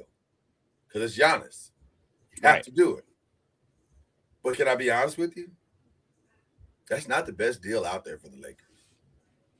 That's not even the ideal player to play besides Luka. Please do tell. The ideal player to play by Luka, and this is where the dominoes would have to fall. I got a feeling I know where you're going, but I want you to say it's Jaren Jackson. Jaren Jackson. I knew that's where you were going. It's Jaren Jackson. You hinted at that last week. Because he doesn't need the ball. He doesn't need the ball. There's no ego, and he's going to still give you 25 and 15. And he's picking pop. He's got Luka's back on defense. He's the perfect player to play besides Luka. And when you said that last week, at first I was like, that's crazy, but then more and more I thought about it. And we talked it out last week. And I was like, you're right. You're right. You were right. Because he does not need Giannis is ball dominant. Jaren is not. Jaren is not that. And is he as a player as Giannis? No. No, but it's not about that. But it's about how he fits in with Luka. And how you can build around those two players. Because now it becomes way easier to build around those two players. Because now let's play NBA GMs. Okay. How do you make that trade? Because Memphis already maxed him out. Yes. LeBron ain't going to Memphis. No. So the way to make that trade is number one, LeBron, where do you want to go? Just tell us where you want to go. Okay, for hypothetical purpose, let's just say he goes back home to Cleveland. Perfect. So he's gone. Now, Memphis, you get our number ones, you get Cleveland, a couple of number one. You get at least one number one from Cleveland. Maybe we have to throw another team in there. You're gonna have to throw another team because Cleveland's pick is gonna be too low. Right. So that's at least 3 to 4 number ones that you're gonna get plus some players. So you can take some of our expiring contracts and like Rui, like Austin. Austin's got to be in that deal. Wherever he goes, it doesn't matter, but he's got to be in that deal. And so maybe connect. So now you've got shooters in Cleveland. You can start. And this is contingent also that they trade Ja Morant, which although you said you don't believe he's going, I do believe he's going because I don't see how you walk it back. You've done so much damage to this kid. I don't see how you walk this back. So basically you're saying Memphis is going to go into total rebuild mode and trade the two biggest stars they've had in the history of their franchise. Well, the rumor that's floating around the internets and also through NBA circles is that if Ja goes, Jaren's going to ask out. He doesn't want to stay. He doesn't want to stay. And if that is true, and I do believe that to be, I do believe that to be true. Yeah, I do believe that to be true. Then it makes sense for them to get the haul and to go into straight OKC mode. Now we're OKC. Let's get the best that we can get. Let's start the rebuild process right now. Let's get players that want to be here, and let's build our thing. So, and reason why I can see what you're saying is because this year's draft is loaded. If you're ever going to start, well, that's why the Giannis thing is such a problem because this is the draft. This is the one where you can go 1 through probably 15 and get an impact player for your franchise. So you want to fall into the 50, but also on the back end, you can still might be able to get a couple of steals in the back end of the draft. So this is an interesting draft right now. So if you're a franchise that's teetering, you're right there. Maybe it can cross over to the other side, or you can go get a key piece. You want this Giannis thing to get wrapped up. It's mucking up the waters. And so the trade deadline is what, the week before the All-Star game? February 5th. February 5th. Yeah. And so we're what, 2 weeks 2.5, away? two, almost 3. It's gonna be as interesting of a trade deadline, and the draft is gonna be super interesting. Yes. Because there's gonna be so many moves made, so many moves attempted to be made. Because even if because I was thinking about Ja and Giannis. Even if Giannis, Ja, and Jaren all make it past the trade deadline with their respective teams. Yeah. There's no guarantee after draft day that they'll all be on their respective team. I don't think they will be, but that also mucks up the waters because now throw another interesting team in there too. Yeah. What do you do if you're the Heat? Well, that's where I was going. Because if Giannis makes it to the summer, now you have a whole nother set of problems. Because the Heat gotta finally make a decision. The Mavs gotta finally make a decision. The Lakers will be booty hole out because they're gonna lose Austin Reeves. You can't pay Austin Reeves $241 million. You cannot do it. So now you got a gaping hole next to Luka that you gotta fill. Now you got the money to go fill it, and maybe you think, let's stand pat. Maybe we can draw Giannis for nothing. Maybe you can, but maybe you can't. And if you don't, then what the heck do you do, right? So now you're going to start the clock on wasting Luka's years, right? Mm-hmm. So there's a weird thing going on because Bam, what is he going to do at some point? Giannis, what is he going to do at some point? Is Miami ever going to be willing to get rid of Hero? I'm going to be honest with you. I don't know why they're hanging on to him like this. Miami fans don't either. They love him, and Tyler's great, but Tyler's hurt all the time. He's a good player.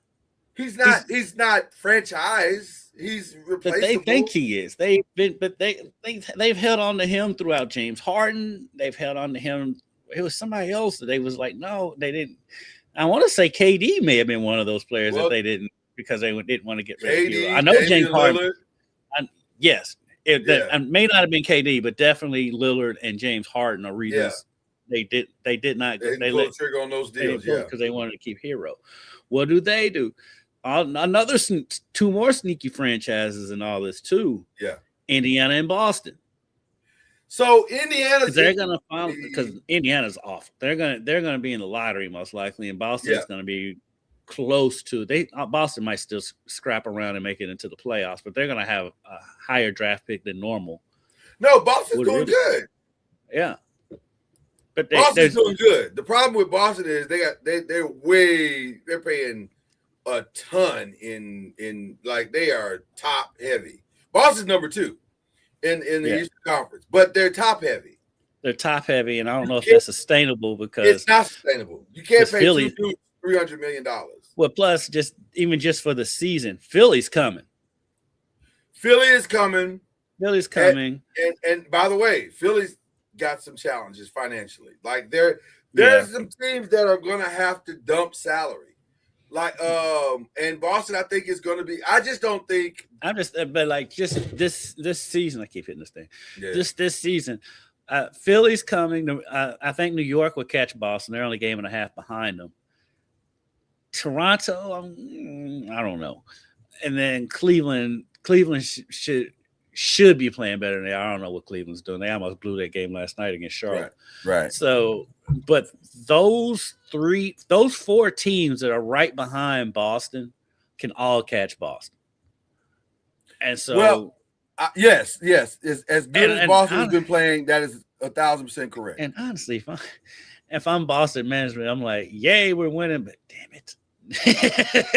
Do you know who I agree? Do you know who Boston should be thinking about doing a trade with? This is going to sound crazy to you, but I don't know if I'm wrong.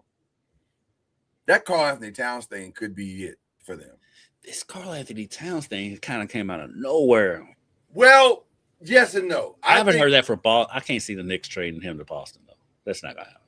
Well, but maybe because they got to get out from under that Jaylen Brown contract. As much as they love Jaylen, and Jaylen has been awesome for them. And personally, I would hitch my wagon to Jaylen. That's where I would hitch my wagon to. What do you think about Cat going to the Lakers? So because I think that's more likely than him going to Boston. let me answer that question. That's it. Because we just had this discussion. And I've had this discussion with several of my Laker fan friends. I don't know what Cat is. At some point, you are what your reputation says you are. And I'm starting to think that there's something fundamentally off with Cat. Because it seems like every time he's with the team for an extended period of time and other stars join that team, that's when it becomes a problem. He was fine in Minnesota when he was the man. But once Anthony got there, or once Jimmy's there, now there's problems. Well, he was with Jimmy. Jimmy's been a problem everywhere he's been. Agreed. But I'm saying him and Jaylen ain't getting along. So is that true? I don't know. Is that true? Well, listen, if you believe what's being reported, there's some, as it's stated, internal conflicts, whatever that means, and he's not a fan of Mike Brown. So Mike Brown is whatever. I don't know what the heck is going on. Apparently, Cat felt the way about him hugging on Draymond Green the other day, like this. So he coached Draymond, right? I don't understand. Well, at the same time, though, Cat and Draymond got into it in that game. Right, but it wasn't getting into it like they was throwing punches. Like, calm down. It wasn't that serious. It was normally. As a matter of fact, Draymond came on after and was praising Cat after the game. Right, so it wasn't that serious. I don't understand what the big deal is, but there's something that's not right with the Knicks right now. And one of the things that seems to be happening with the Lakers is that they're finally starting to get some team chemistry and culture, and you don't want to muck up that culture. So I forgot to throw the Nuggets in there as teams that the Lakers aren't beating in a series too. Yeah. Exactly. So I don't know. I don't know what to do. What would you do? What would you do with that situation? With the Knicks? Yeah, with Cat going to the Lakers. If I'm the Knicks, I ride it out with Cat. They get over it. Y'all go on a shopping spree in Manhattan or something, whatever. Y'all figure that out because this is the best Knicks team we've seen since Ewing was there. Yeah. You ride that, you figure it out. Y'all grown men, y'all figure this out. Because you're not going to get, especially this season, they have all of that going on, and they're still in third place, a game and a half out of second in the conference. And it's not been good the last 10 games, but that doesn't mean it can't turn around. They won by 100 last night. Right. Right. So and you're not far off from. You're not far off. You're right there. I mean, you're right there. Opened up for you this season that you ride it. Y'all figure that out. I'm not trading Cat. I agree. I agree. Just I wouldn't do anything. Y'all bickering. You know, every team bickers. I mean, you think the Bulls got along? No. You look at Mike and Scotty act now. Right. Clearly, they didn't get along. Obviously, Scotty's a crazy person. So let's go through some of these names. I think Kuminga should pack. I think that's over. Kuminga's gone. Yeah. I think Ja is gone because I just don't see how you walk this back. I think he stays. I think Memphis is too scared to get rid of their first big star. Initially, I thought Zion was going to stay because I don't think anybody wants him. Well, I just heard that the Wizards do. What are the Wizards doing? Well, they might hire Belichick. We think we can win. Hey, sports is sports. What difference does it make? He's a leader of men. He's a leader of men. I could see Zion actually going to team up with Trey 100%. I can see that. I can see that. But more so than seeing that the Wizards do that, I think for what Joe Dumars is trying to build there, I think you got to get that dude out of the building. I think you got to get him out of the building. And I think you got to get Jordan Poole out of the building. Or you got to get one, and it's not room for the two of them. Right. Get the tomfoolery out of the building. and because you got 4 solid young players. Yeah. Let them build what they're building. Yeah, because Trey Murphy, low-key, is really, really good. Yeah, I don't understand the Herb Jones conversation at all. No, I love Herb Jones. Yeah, I do too. I love Herb Jones. If you want to give us to the Lakers, we'll take him right now.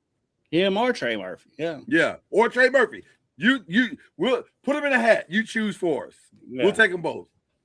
Right. So, but Zion, I think now, the other team, I don't understand why they're waiting on what Giannis does. Because I don't think Milwaukee wants any of those parts. Maybe Kyrie, maybe Kyrie. Cooper Flag. You'd have to do Cooper Flag and Kyrie for them to give up Giannis or whatever Dallas has. I'll just say this. I think Dallas needs to have a full-on fire sale, put them players on the front line of American Airlines Center and sell. Because it does not make sense to hold on to any of those players. Cooper Flag is playing fantastic. He's having the rookie season that you want him to have, where he's learning, he's understanding the game. It's slowing down for him quickly, which is amazing. He's the pick that you thought you were getting. Yeah. He's your Luka replacement. So now that you have your Luka replacement, start building around your Luka replacement.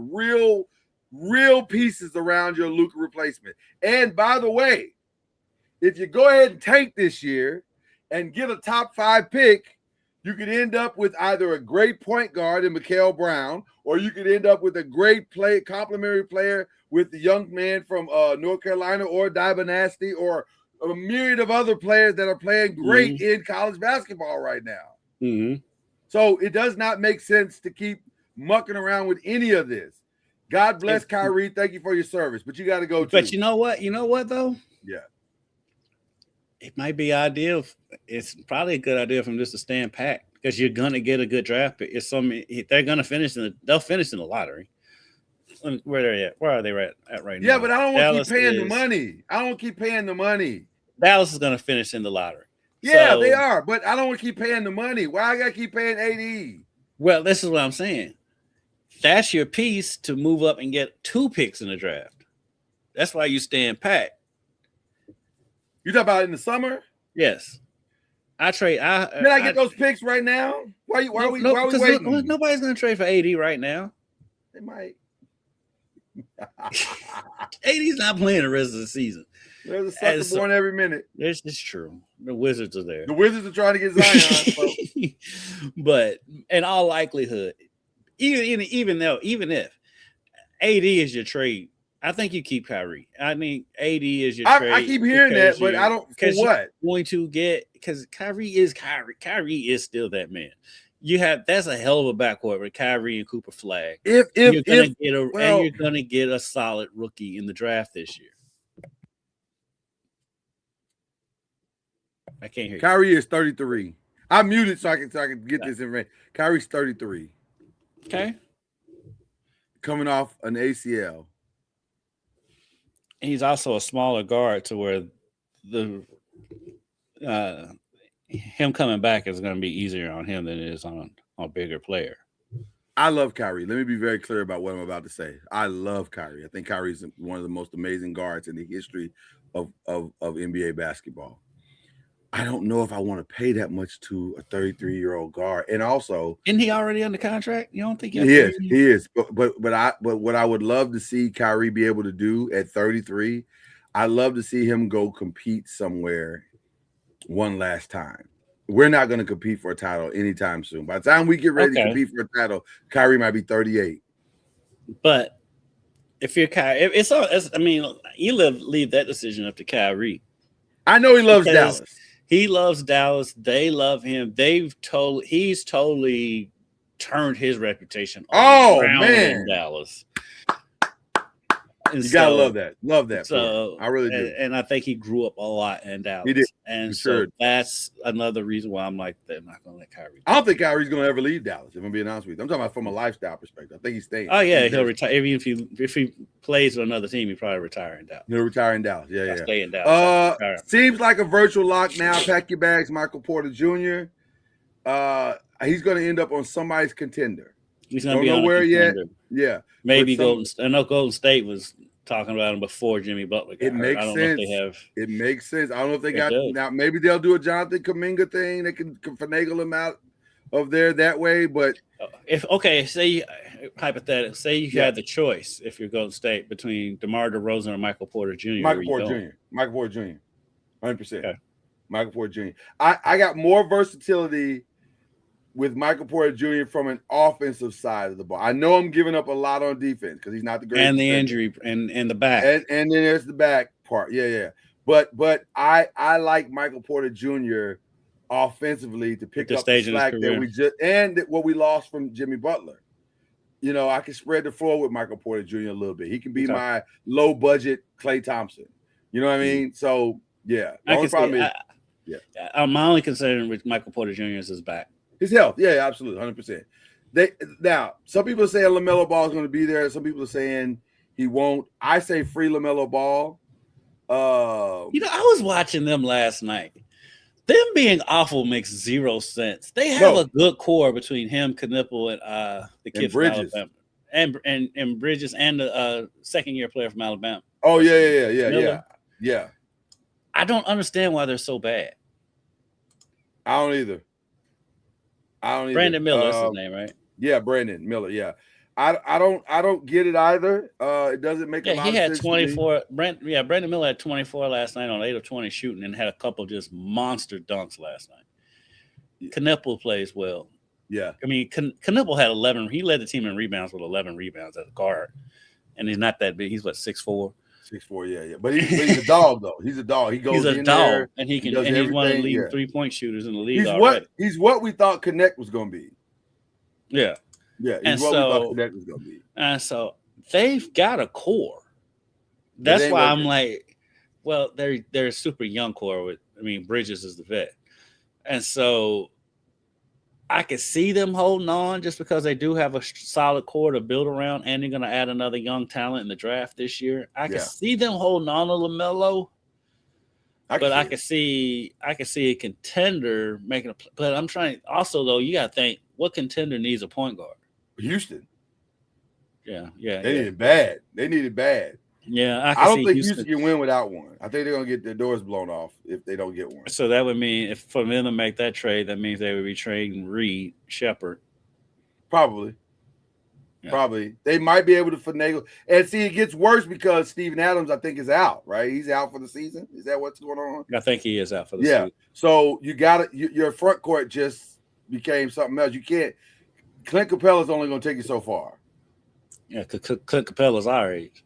Right. Exactly. and he moves like us right now.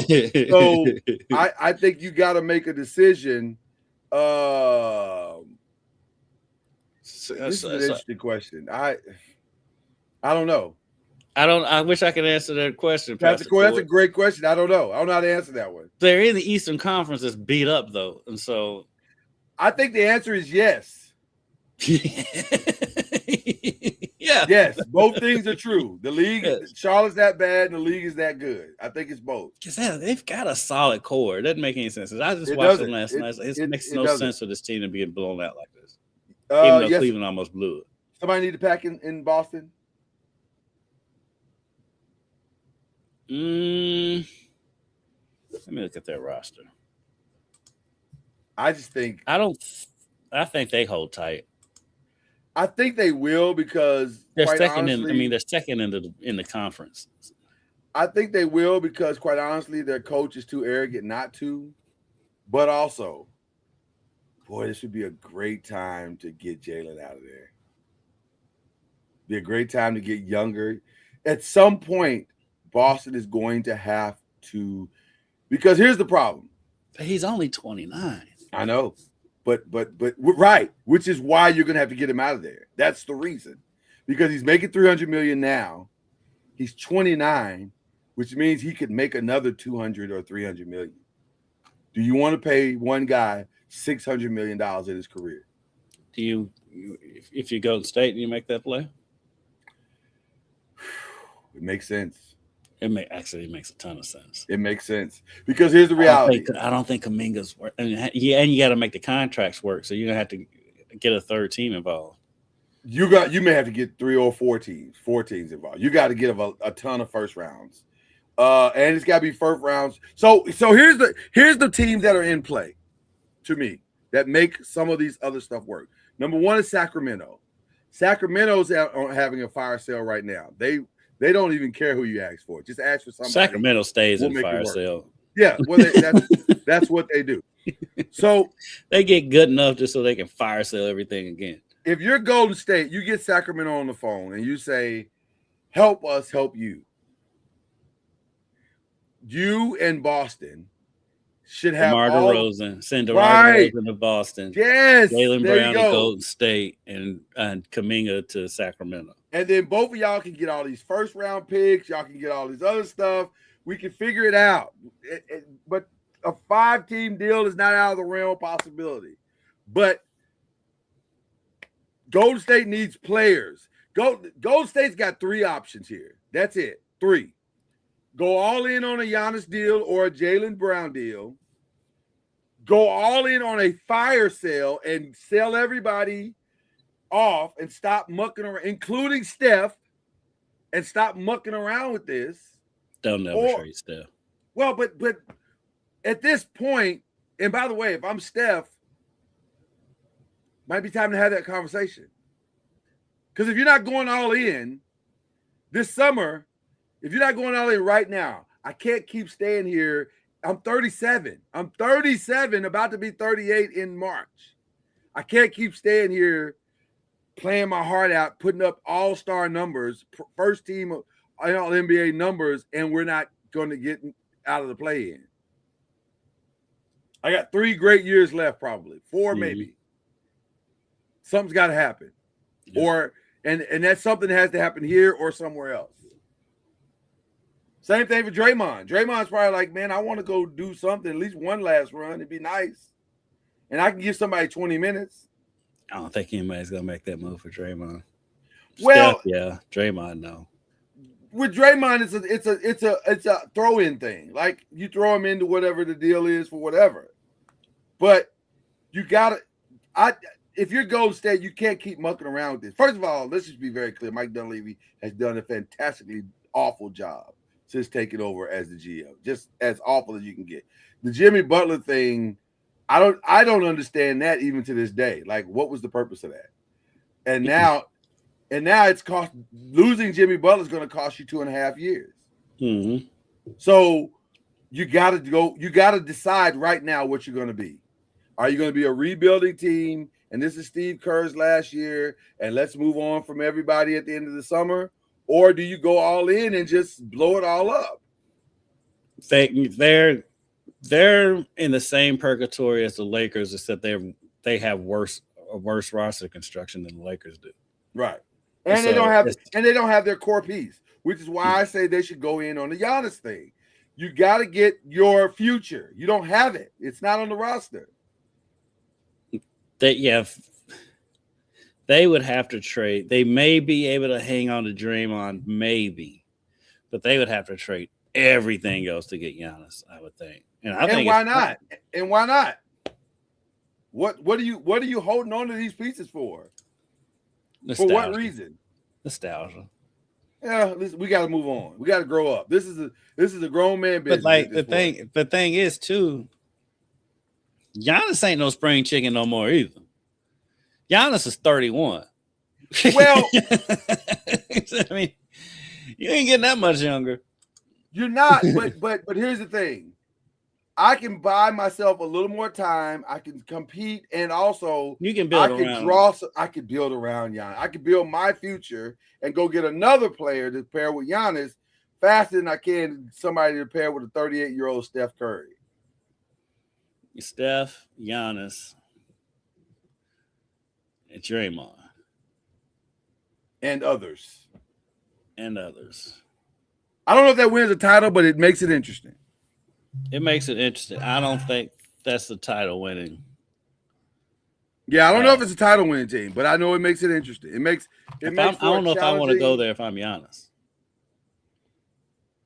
I don't know. If you like Steph, maybe. Yeah, but I don't think he's going to win. Maybe. I don't know. It depends on what teams need to be doing is picking apart the Thunder, just taking stuff off of them. Just take stuff. Well, but the Thunder are so well constructed. I know. You got to start taking their pieces and hoping. The Thunder is going to be willing to sell off some of their pieces soon because they got all these draft picks. So they're going to start selling. Some of these pieces ain't going to be there forever. I agree. Let's talk about a couple of other pieces that are just on fringe, like Lauri Markkanen. There seems to be a growing Lauri Markkanen. What is Utah doing? I don't know. I'd have been there and sold off Lauri Markkanen. Yeah, well, I don't understand how they haven't been able to build. Well, nobody wants to live in Utah. That's they why. Can get free agents. No disrespect to Utah, but I mean it's the same boat. No, it's the reality. The same boat Memphis is in, same boat Milwaukee's in, Washington. Even though Washington doesn't make any sense. People want to live in Washington. Yeah, so I don't get why they can't build a franchise there. It must never made sense. Franchise horrible management. Horrible management. Yeah. Darius, but I would take a lot. I mean, if I was a contender, I would really look into Lauri Markkanen. I've been wanting the Lakers to get Lauri Markkanen forever. Mm-hmm. I think he also is a perfect partner. Could be a perfect partner for Luka Doncic. Something like that could work very, very well. Because he is more of a number 2 than a number 1 option. He's very much a number 2. He reminds me of a mid-tier, a Camry, Toyota Camry, Kevin Love. He's more acting though. He's more athletic than Kevin Love was though. Yeah, but Kevin was a monster on the boards. You remember Minnesota Kevin Love was insane. Yeah. Like oh my God, this guy's incredible. It was like when he went to Cleveland, you're like, oh, you're just okay. By the time he went to Cleveland, though, he had some wear and tear on that body too. A little bit. It's hard to carry a franchise. Yeah. Feels like they're done with Darius Garland. They're just trying to figure out what to do with him in Cleveland. Yeah. So call the Wizards. Yeah, call the Wizards. When in doubt, call the Washington. Same thing for Jeremy Grant. Jeremy Grant could be a substantive piece for somebody. He always is. Yeah. he just bounces around. He's played every role there is in the league. Number 1 option to number 5. He's done it all. Yeah. And then finally, Nikola Vucevic in Chicago. Chicago had that 2 weeks where they were like, oh, man, they might be all right. Hey, they started out the season on fire. It was like, nah. Then they went back to being Chicago. Yeah, it came back down real fast. Now they're technically in the 9th spot, so they're in the play-in technically. Man, Milwaukee. Purgatory. What is Milwaukee doing? Okay, so that's it as far as the NBA. I don't know what's going to happen. It feels like something and nothing could both happen all at the same time. Right. Like I said, everything is just hanging on Giannis. Giannis has control of the whole league right now. Wow, isn't it crazy? One guy. That's wild. One guy has a. All right, let's get to the rest of the stuff. The biggest thing I alluded to earlier today is that this is Oscar nomination day, and let's start with the biggest snub right off the top. The Rock did not get the Oscar nomination for The Smashing Machine. I saw The Smashing Machine. My thoughts were he was very, very good. In fact, he was by far the best thing about the movie. But also, I heard the movie wasn't that good, though. I was going to say, but also, I understand why he didn't get the nomination. I think he rose above what essentially was just an okay movie. It was just an okay movie. But the big news coming out of this is Sinners breaks the record for nominations with 16 nominations. Have you seen Sinners? I still haven't seen it. You got to see Sinners, my brother. You got to see it. Listen, I'm not a horror guy either. I've never been a horror guy. It's not my thing. But this is not a horror movie. Well, we got a big snowstorm coming this weekend, so yeah. I'll be snowed in this weekend. You got to make that a priority. Watch that, and also watch another movie that got a lot of nominations, One Battle After Another. Both great movies. I'm going to be watching Hamnet because I want to see what all the hype's about. And then also, which I had never heard of until like I had never even heard. I was just scrolling through social media and saw a thing for it. Yeah. But Begonia F1. I've seen F1. F1's good. I thought F1 came out like a couple of years ago. No, it came out last year. It was last year. Okay. Yeah. It seems like it's been longer, but it's last year. Frankenstein, Hamnet, Marty Supreme. I do want to see Marty Supreme. I don't know where to watch it yet. The Secret Agent, Sentimental Values, Sinners, and Train Dreams were the Best Picture noms. Michael B. Jordan got the Best Actor nom, along with Timothée Chalamet, Leonardo DiCaprio, Ethan Hawke, Wagner Moura, who actually won the Golden Globe, which is interesting because or was it somebody else that got that? I can't remember who won that, but yes, Michael B. Jordan seems to be the leader in the clubhouse on that Best Actor. We'll see. Best Actress,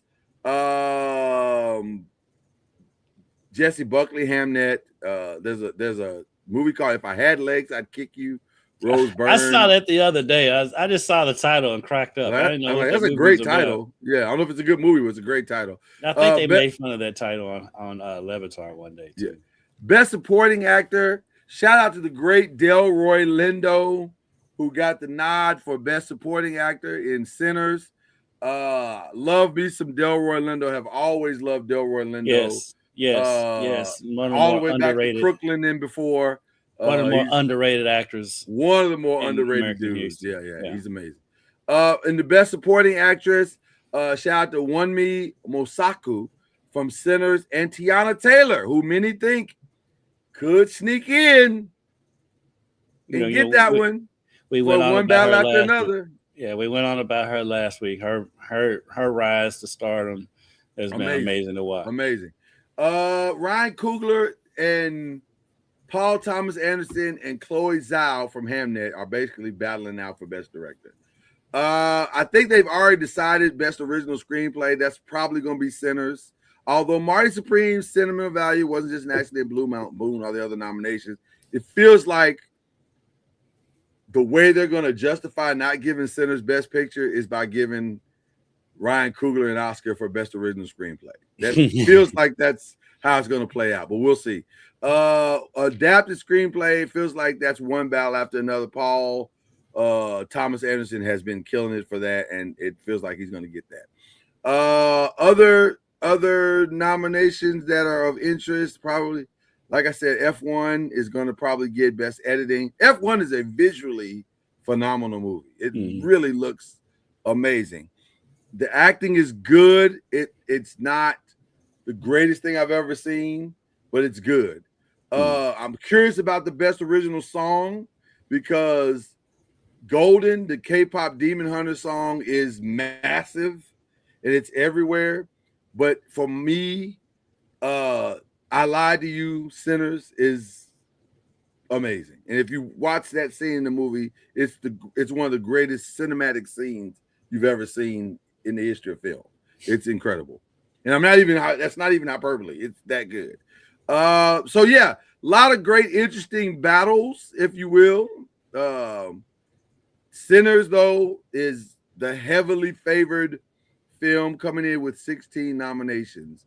And so I'm curious to see what happens. And then Pastor Corey said, what happens if Sinners gets 16 snubs? I don't think they're going to color purple them. Yeah, I don't think they're going to color purple them. I don't. The last time it happened, these days and times. Yeah, it's hard to justify doing that now. So I don't think that's going to happen. But we live in Trump's America, so let's see how it's worked out. So that's the news of the other stuff that I have. Is there anything? Oh, there's this thing called the championship. Championship weekend going on. So who you got? Kendrick Haskins. I think I got Rams. You know what? Going Rams, okay. I think the Broncos are going to pull the upset. Really? So, Dr. O says, I want to say somebody said he said Rams, Broncos. I think the Broncos are going to pull the upset with Jarrett Stidham. So I think their defense is good enough to pull it off at home. I think they're good enough to pull it off. Trust me. One of my biggest thorns in my side as a friend is a huge Broncos fan and Kent Taylor. So I don't need them in the Super Bowl. Shout out to the great Kent Taylor. But I think they're going to pull off the upset on the Patriots. Neither one of them are that good, to be honest with you. But they're not. The Super Bowl is the Rams and the Seahawks. Yeah. I think you said Rams. The Super Bowl? Yeah, I see what you said. Yeah. God, it sounds crazy to think that the Seahawks, that Sam Darnold's going to tank this thing again at home. Because it's set up for him to do it this time, finally. But I don't know if I disagree. I just think the Rams are the best team in the league. Now, I do think Seattle can win the game. Don't get me wrong. I would not be shocked if it's Seattle at all. It should be a close game. It should be a very, very close game. Team in the league. Rams defense scares me. But they played great last weekend. But their defense scares me. I'm going to say Sam Darnold gets over the hump. I'm probably wrong, but I'm going to say he gets over the hump. I'm going to say Seahawks, Patriots. I'm going to go the opposite. And I mean, either scenario, I can see any of these four teams. I can see winning this weekend. But I think the Super Bowl champions in the NFC game. Okay, and I agree. I agree with that. The one thing about the Patriots is that they don't make mistakes. They just don't. They're not going to beat themselves. Now Drake May could beat them. Drake May absolutely could beat them. He tried to beat them last weekend. But the other 52 are doing their job, and they're doing it at a high level. If they could get Drake to calm down, then they're not. That's a second-year quarterback, and so right, and that's why I'm not upset at it because that's what second-year quarterbacks do. But the way that they play and have their quarterbacks back, despite his mistakes, is what makes me think it's gonna be hard for them to go. It's gonna be hard for them to lose that game. And then I just don't trust Jarrett Stidham. There's nothing in Jarrett Stidham's career that makes me think this guy. I think the Broncos defense is good enough to hide him. Yeah. And so in a one-game scenario at home, I think they can still do it. Okay. Now, in the Super Bowl is a totally different thing. Super Bowl, the Broncos might get their fourth blowout and win Super Bowl. which very possible. Which I would thoroughly enjoy. Can I say something about the Super Bowl too? I'm underwhelmed by the entire thing. Whatever it comes out to be, I'm underwhelmed.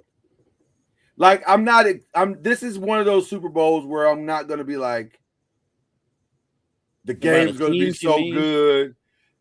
The Bad Bunny thing, I don't know enough about his music to really love the. It may try to be a phenomenal experience. I love that Bad Bunny thing for other reasons. I love it for that. Now I do love it for that. 1,000%. I agree with that. But I'd be lying if I said, "Oh, I'm looking forward to the." I couldn't tell you one Bad Bunny song. Right. I don't know what I'm doing here. But Bad Bunny's interesting to me. So we'll see what happens. But I'm not overwhelmed by any of this.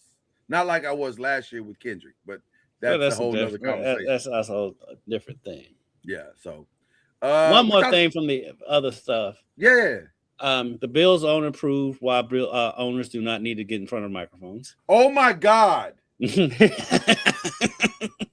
It's puts into this is in real life. We're able to see what Dominic Foxworth said when first time he sat across from NFL owners, he realized they're not smarter than him. They're not. No. Let me say this. Rich and successful does not equate intelligence. Prior to this interview, I used to think your owner was the most egregious owner I'd ever heard. But the Bills owner was like, hold this margarita. I'm starting to think that all the owners are like Jerry Jones. Just Jerry Jones likes the camera. He was so bad. Like beyond. And Biscotti was bad too, but he was funny. For the Scotty was funny, right? He was hilarious. So I was like, I can tolerate this Bills owner. Oh my God! Need not ever get in front of a microphone again. It's like it was like watching a train wreck that you can't take your eyes off of. Because here's the problem: it's not even a train wreck for real. It's just a train that could stop but won't. Yeah, and matter of fact, he wrecks it, then backs up, and then wrecks into another train. It was like, I don't think it's wrecked enough. Let's see. And by the way, Keon Coleman, like, fam, you got to stop. You got to stop, yo. You got to stop. You remember our last segment, pack your bags. Yeah, I would have been mad at the GM if he'd have stood up right in the middle of that press conference and straight Dave Chappelle show smacked him in the face. Like, just the thing was, he was doing all the stupid stuff he was saying was to protect him, so he wasn't going to say anything. But that's what made it so bad, because every time you protected him, you made it 15 times worse. Especially, first of all, fam, do you not know that everything that you're doing in life these days is being recorded by somebody? It took the internet all of 2 hours to find all of the video of the Brandon Beane saying, I really like Keon Coleman, and he ran a 4.5 at the combine. He was literally at the combine bragging about it. I was like, y'all got to stop. Y'all got to stop. Y'all got to stop this team from it. So now, is that a good job? As long as you have Josh Allen, it's a good job. But oof, wouldn't be something I'd be seeking out. Bills are never going to win a Super Bowl. Not with this owner. You know what? Jesus, you may be right. If I'm Josh Allen, I might want to get out of there. I was thinking the same thing. After that press conference, if I'm Josh Allen, I might be holding my own press conference. Like, hey. I am a free agent. Please come get me. Free Josh Allen. Well, you can't say it that way, Kendrick. You can't say because you just signed a big ass contract. You can't. You just have to get up there and support your owner, but you do it this way. Let me. You get up there and you say, listen, my owner, I know he didn't say it exactly the way that most owners would and should say it, but he said it in a way that I respect, and I appreciate him for standing up for me the way that he did and for standing up for our team. So I'm not going to throw him under the bus. I'm not going to try to, I'm just going to continue to do my job, put my head down, and that's how he's got to do it. He's got to be like, you ain't got to say it, but you got to say it. Like, you got to send out somehow through your agent or whoever you can talk to. Signals. Yeah. Oh, my God. It was so bad. Oh my God. This dude. threw the coaches under the bus. He said he made the decision to fire the coach after the Broncos game that they barely lost in overtime on the road. After looking into the eyes of his players. Fam, shut up. What are you talking about? And then my God, it was so bad. They asked the Pastor Core, they asked the GM about just the receiver situation in general, nothing about Keon Coleman. And the owner takes the mic, says, I'm going to take this one, and completely throws Keon Coleman and the coaches under the bus. And the GM, because he said the GM didn't want him. Yeah. And there's video evidence of the GM saying, we want kids. Matter of fact, the second one was worse because the second one was done by the Bills organization. They literally had him in a room sitting there saying the night before the draft, I thought to myself, it's Keon Coleman and nobody else. Fam, what are y'all doing? Like, it was bad. Dominique Foxworth was right. Dominique Foxworth was right. These owners are not smart. They're not smarter. They are not smarter. So wow, it was bad. Okay, we covered Drewski last week, right? That's over. Okay. Then I don't know what else to cover. I think we've covered pretty much everything. Yeah, I think we're good. We are totally on top of it as a dual podcast unit. So there you go. So let's do these shout outs. Who we shouting out? Well, my shout out's the obvious one, IU football. Oh man, I want to shout out you to that same degree because you are clearly local team good luck charm. You tend to show up at these things and the team does phenomenal. They have like legendary games. I've watched Kentucky lose in the Final Four twice. They lost to UConn. They lost to UConn twice. That's right. They lost to UConn twice. They lost them in the championship. Actually, I saw them lose 3 times in the Final Four. Wisconsin and UConn twice. Yeah, but you were there when they won the one time they did win. And I was there for Louisville's title. Yeah, and then you were there for Indiana. Yep. So you've gotten the trifecta in your career. You've gotten the trifecta. I've gotten the UK, U of L, and IU championship in my career. Never in a million years, I think one of those trifectas would be football for any of the Indiana one. Nobody saw that coming. Nobody saw that coming. By the way, if you're Louisville, you got to feel like we got to stop letting these things slip through our fingers. We have to stop letting these things slip. They've already and then like 2 of the biggest recruits out of Louisville have already committed to IU. Who committed to IU? Jahide Brown, receiver out of Cal, and Garyon Trainer. Garyon, it's not his last name. It's not Trainer. He's from the city of Louisville. Yeah, from the city of Louisville. Wow. IU is still in recruits from Louisville now.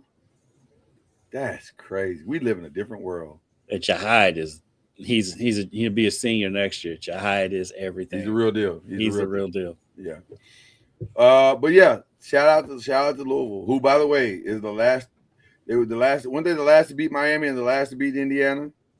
Notre Dame's the last to beat Indiana. Notre Dame's the last to beat Indiana. Okay, but Louisville's one of the teams. But Louisville, the last time Louisville played both of these teams, they beat them. They beat them. It's crazy. So of course, Louisville played Indiana before Signetti was Did there. they? Yeah. Okay. Well, listen, it's which by the way, I don't know if that's even possible now. So what did it say? Don't come to the U of L versus Georgia Tech game. I'll be there, and I need Tech to win. You don't have to worry about that. We rarely travel. Are you talking about basketball? Because if that's basketball, yeah, we're football. not. U of L plays at Georgia Tech next year. Oh no, we'll be there. We may be there for that one, Pastor Court, just to mess with you. for no other reason but to mess with the official pastor. I was going to say, I won't be at the U of L Georgia Tech basketball game this year, but I guarantee a lot of black folks from Louisville will be. Absolutely. And it has nothing to DePaul. It has zero to do with Georgia Tech. It's for people who are not from around here. The big road game for years in the 80s used to be all the black folk would go up to Chicago for the DePaul game. My mom used to go to that game all the time. It had nothing to do with DePaul. And it's because it's Chicago and it's close.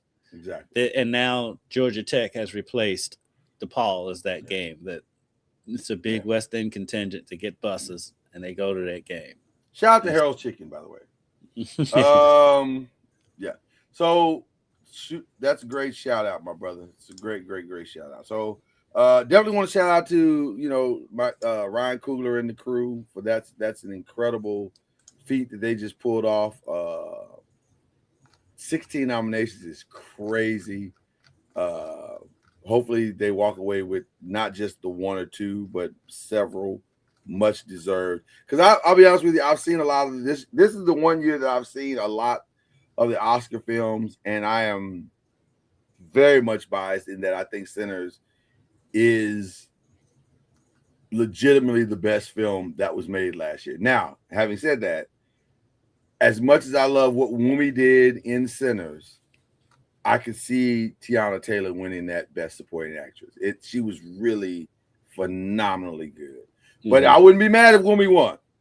I just think that's going to be interesting to see how that plays out. U of L does not play at Georgia Tech in basketball this year, so the West End road trip will not happen. Oh, dang. I don't know if there's one. I'm trying to look at it real quick because they play Georgia Tech at home, but they don't play them there. Yeah. So, yeah, that'd be that. All right. So that was my shout outs to that, and then also what was it? It was something else. Oh, of course, my Giants. Shout out to your Giants. Shout out to my Giants. We finally got a grown man in the room. Hopefully that will make all the difference in the world. I think it will. I think it's going to be an interesting summer. Yeah, interesting draft and summer. Because we'll finally have a plan, an actual plan that we go into the summer and off season with. This is going to be great. I'm excited. I'm very, very excited. All right. Let's wrap this up. Let's wrap it up. We're done. There's only one thing left to do once you give the shout outs. And that is, if I had done this right, I hit the wrong button. You usually hit that right on cue. Too. I know. This time I didn't do it. Give me the little thing you just did there. Cue the whistle.